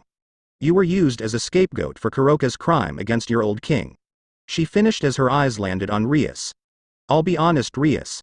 The way you assembled your peerage is a good natural selection of a balanced team, but it means nothing if you don't have the tools to back it up. What do you mean? Rias asked, her eyes narrowing at Izumi, forgetting her tense counter with Bryce. You were weak, Izumi stated, earning a tense atmosphere from the others. Not physically but emotionally, none of you were even close to having a sufficient amount of power to take on your fiancé and his peerage. You are in no position to talk down on my peerage, we can beat Riser, Rias said in anger as Izumi shook her head. Such a naive child. Start thinking with your head. You cannot beat Riser, not with your current level of power and when you all haven't even trained your powers, Izumi stated harshly, earning a flinch from them. You all think this is nothing more than a high school fantasy dream, where you deal with typical teenage drama and the strays you kill that you think are powerful. He. Wake the fuck up, princess. Not everything is all kittens and rainbows. This is the real world where things aren't as black and white as you think they are. You take everything you have for granted, Izumi stated as she walked up to Rias and pushed a finger towards her chest. You should appreciate the things your family has done for you. You go around the school masquerading as this perfect girl that does everything right, that all girls look up to and want to be like you, but that cannot be any further from the truth. Izumi grabbed the redhead by the scruff of her collar. You are nothing more than a self-centered bitch that sees herself above others and will do anything for a powerful peerage, Izumi stated as everyone around her started getting hostile, but she was having none of it. With a small head turn, she gave them all a terrifying glare that scared them. The air around them suddenly felt sick, as if she was ready to kill them in an instant. They saw her free hand twitch as if she was urging them to give her a reason to go ahead and kill them. Instead, they all took a step back. You wanted that fallen angel to kill me so that OYU could revive me and then you would have my undying loyalty, right? Izumi asked as Rias remained silent but felt the air around them becoming sick, as if it was getting hard to breathe. Yes. HMHMHMHM. Well, guess what? If you think Bryce is insane, it is nothing compared to what I will do to you. While he simply tortures his victims, I like to tear off your limbs one by one. I avoid vital points while cutting your limbs, allowing me to watch you bleed out slowly as you die, she stated with a bloodthirsty grin on her face. So let me make this clear for you, princess. If you ever go near him again, Sears X be damned, I will make your life a living nightmare. Am I clear? Rias slowly nodded her head before feeling herself get dropped to the ground as Izumi gave her an innocent smile. Well then, I guess we have nothing more to discuss then, the brunette stated as she walked past the frozen members of the Orc. Leaving them alone, she walked out of the building and went to the student council office. However, as she went to search for her family, she remained silent as she thought about her conversation with Sona from earlier. You want me to what? I want you to help Rias get out of her marriage, if it comes down to it. I assume this is the favor you want in return for helping Middlet and Asia get settled her, she guessed as Sona nodded her head. Yes, but before you get angry, hear me out. I already told Rias that she's on thin ice with you both and that if she does anything else then I'm calling her brother and my sister to handle the situation, Sona explained to the brunette. Sona, give me one good reason why I should help her, Izumi said with a glare. She did a lot of things to us that not only has earned Bryce's wrath but mine as well. I'm this close to taking her head off. Rias is not that bad of a person, Sona stated, trying to defend her friend. Even though things were tense between her and the redhead, she did not want to subject her to getting married to a grade A jerk and remain miserable for the rest of her life, nor did she want her peerage to suffer either. She's been so hellbent on trying to get out of her marriage that she hasn't been the same person that she was once. She set me up and wanted me to die just so she could revive me for my power. I'll admit, the way she did things was insensitive and unforgivable, but she really does mean well, Sona explained. Izumi-san, please, I know you both have issues with her but I don't want her to suffer anymore. If you do get her out of this, at least give her a chance to show you her true self. Izumi was going to say no, but she could tell by the look in Sona's eyes that she wanted her help. While Bryce wanted nothing to do with Rias, Izumi did want to give the girl a chance. As much as she wanted to reject the idea, hearing that the redhead suffering from stress of the marriage may have the brunette softened a bit. Regardless, Izumi was going to follow up on her favor anyway. Still, that didn't mean she had to be friendly with Rias. She needed to see some progress from the redhead herself on how she would change. Maybe then she might change her mind. Fine, I'll do it," Izumi reluctantly said as Sona gave her a nod. "Thank you. Make no mistake though, until the redhead proves that she can be trusted and that she is different or is trying to make amends, I have no intentions of interacting with her unless it's about something that affects all of us," Izumi stated. "Fair enough." Sona accepted as the brunette gave her a nod and silently left the office. Izumi sighed as she thought about telling Bryce about the favor that they had to do and knew that he would be upset. She knew that he was not going to tolerate helping the redhead, but they had to keep their end of the bargain, no matter how much they disliked it. "Sona-chan, you better not give me another reason to distrust you as well," Izumi muttered to herself before continuing on her walk, inwardly thinking of ways on how to destroy a certain peerage once they meet up again. First, previous ch7 of 10.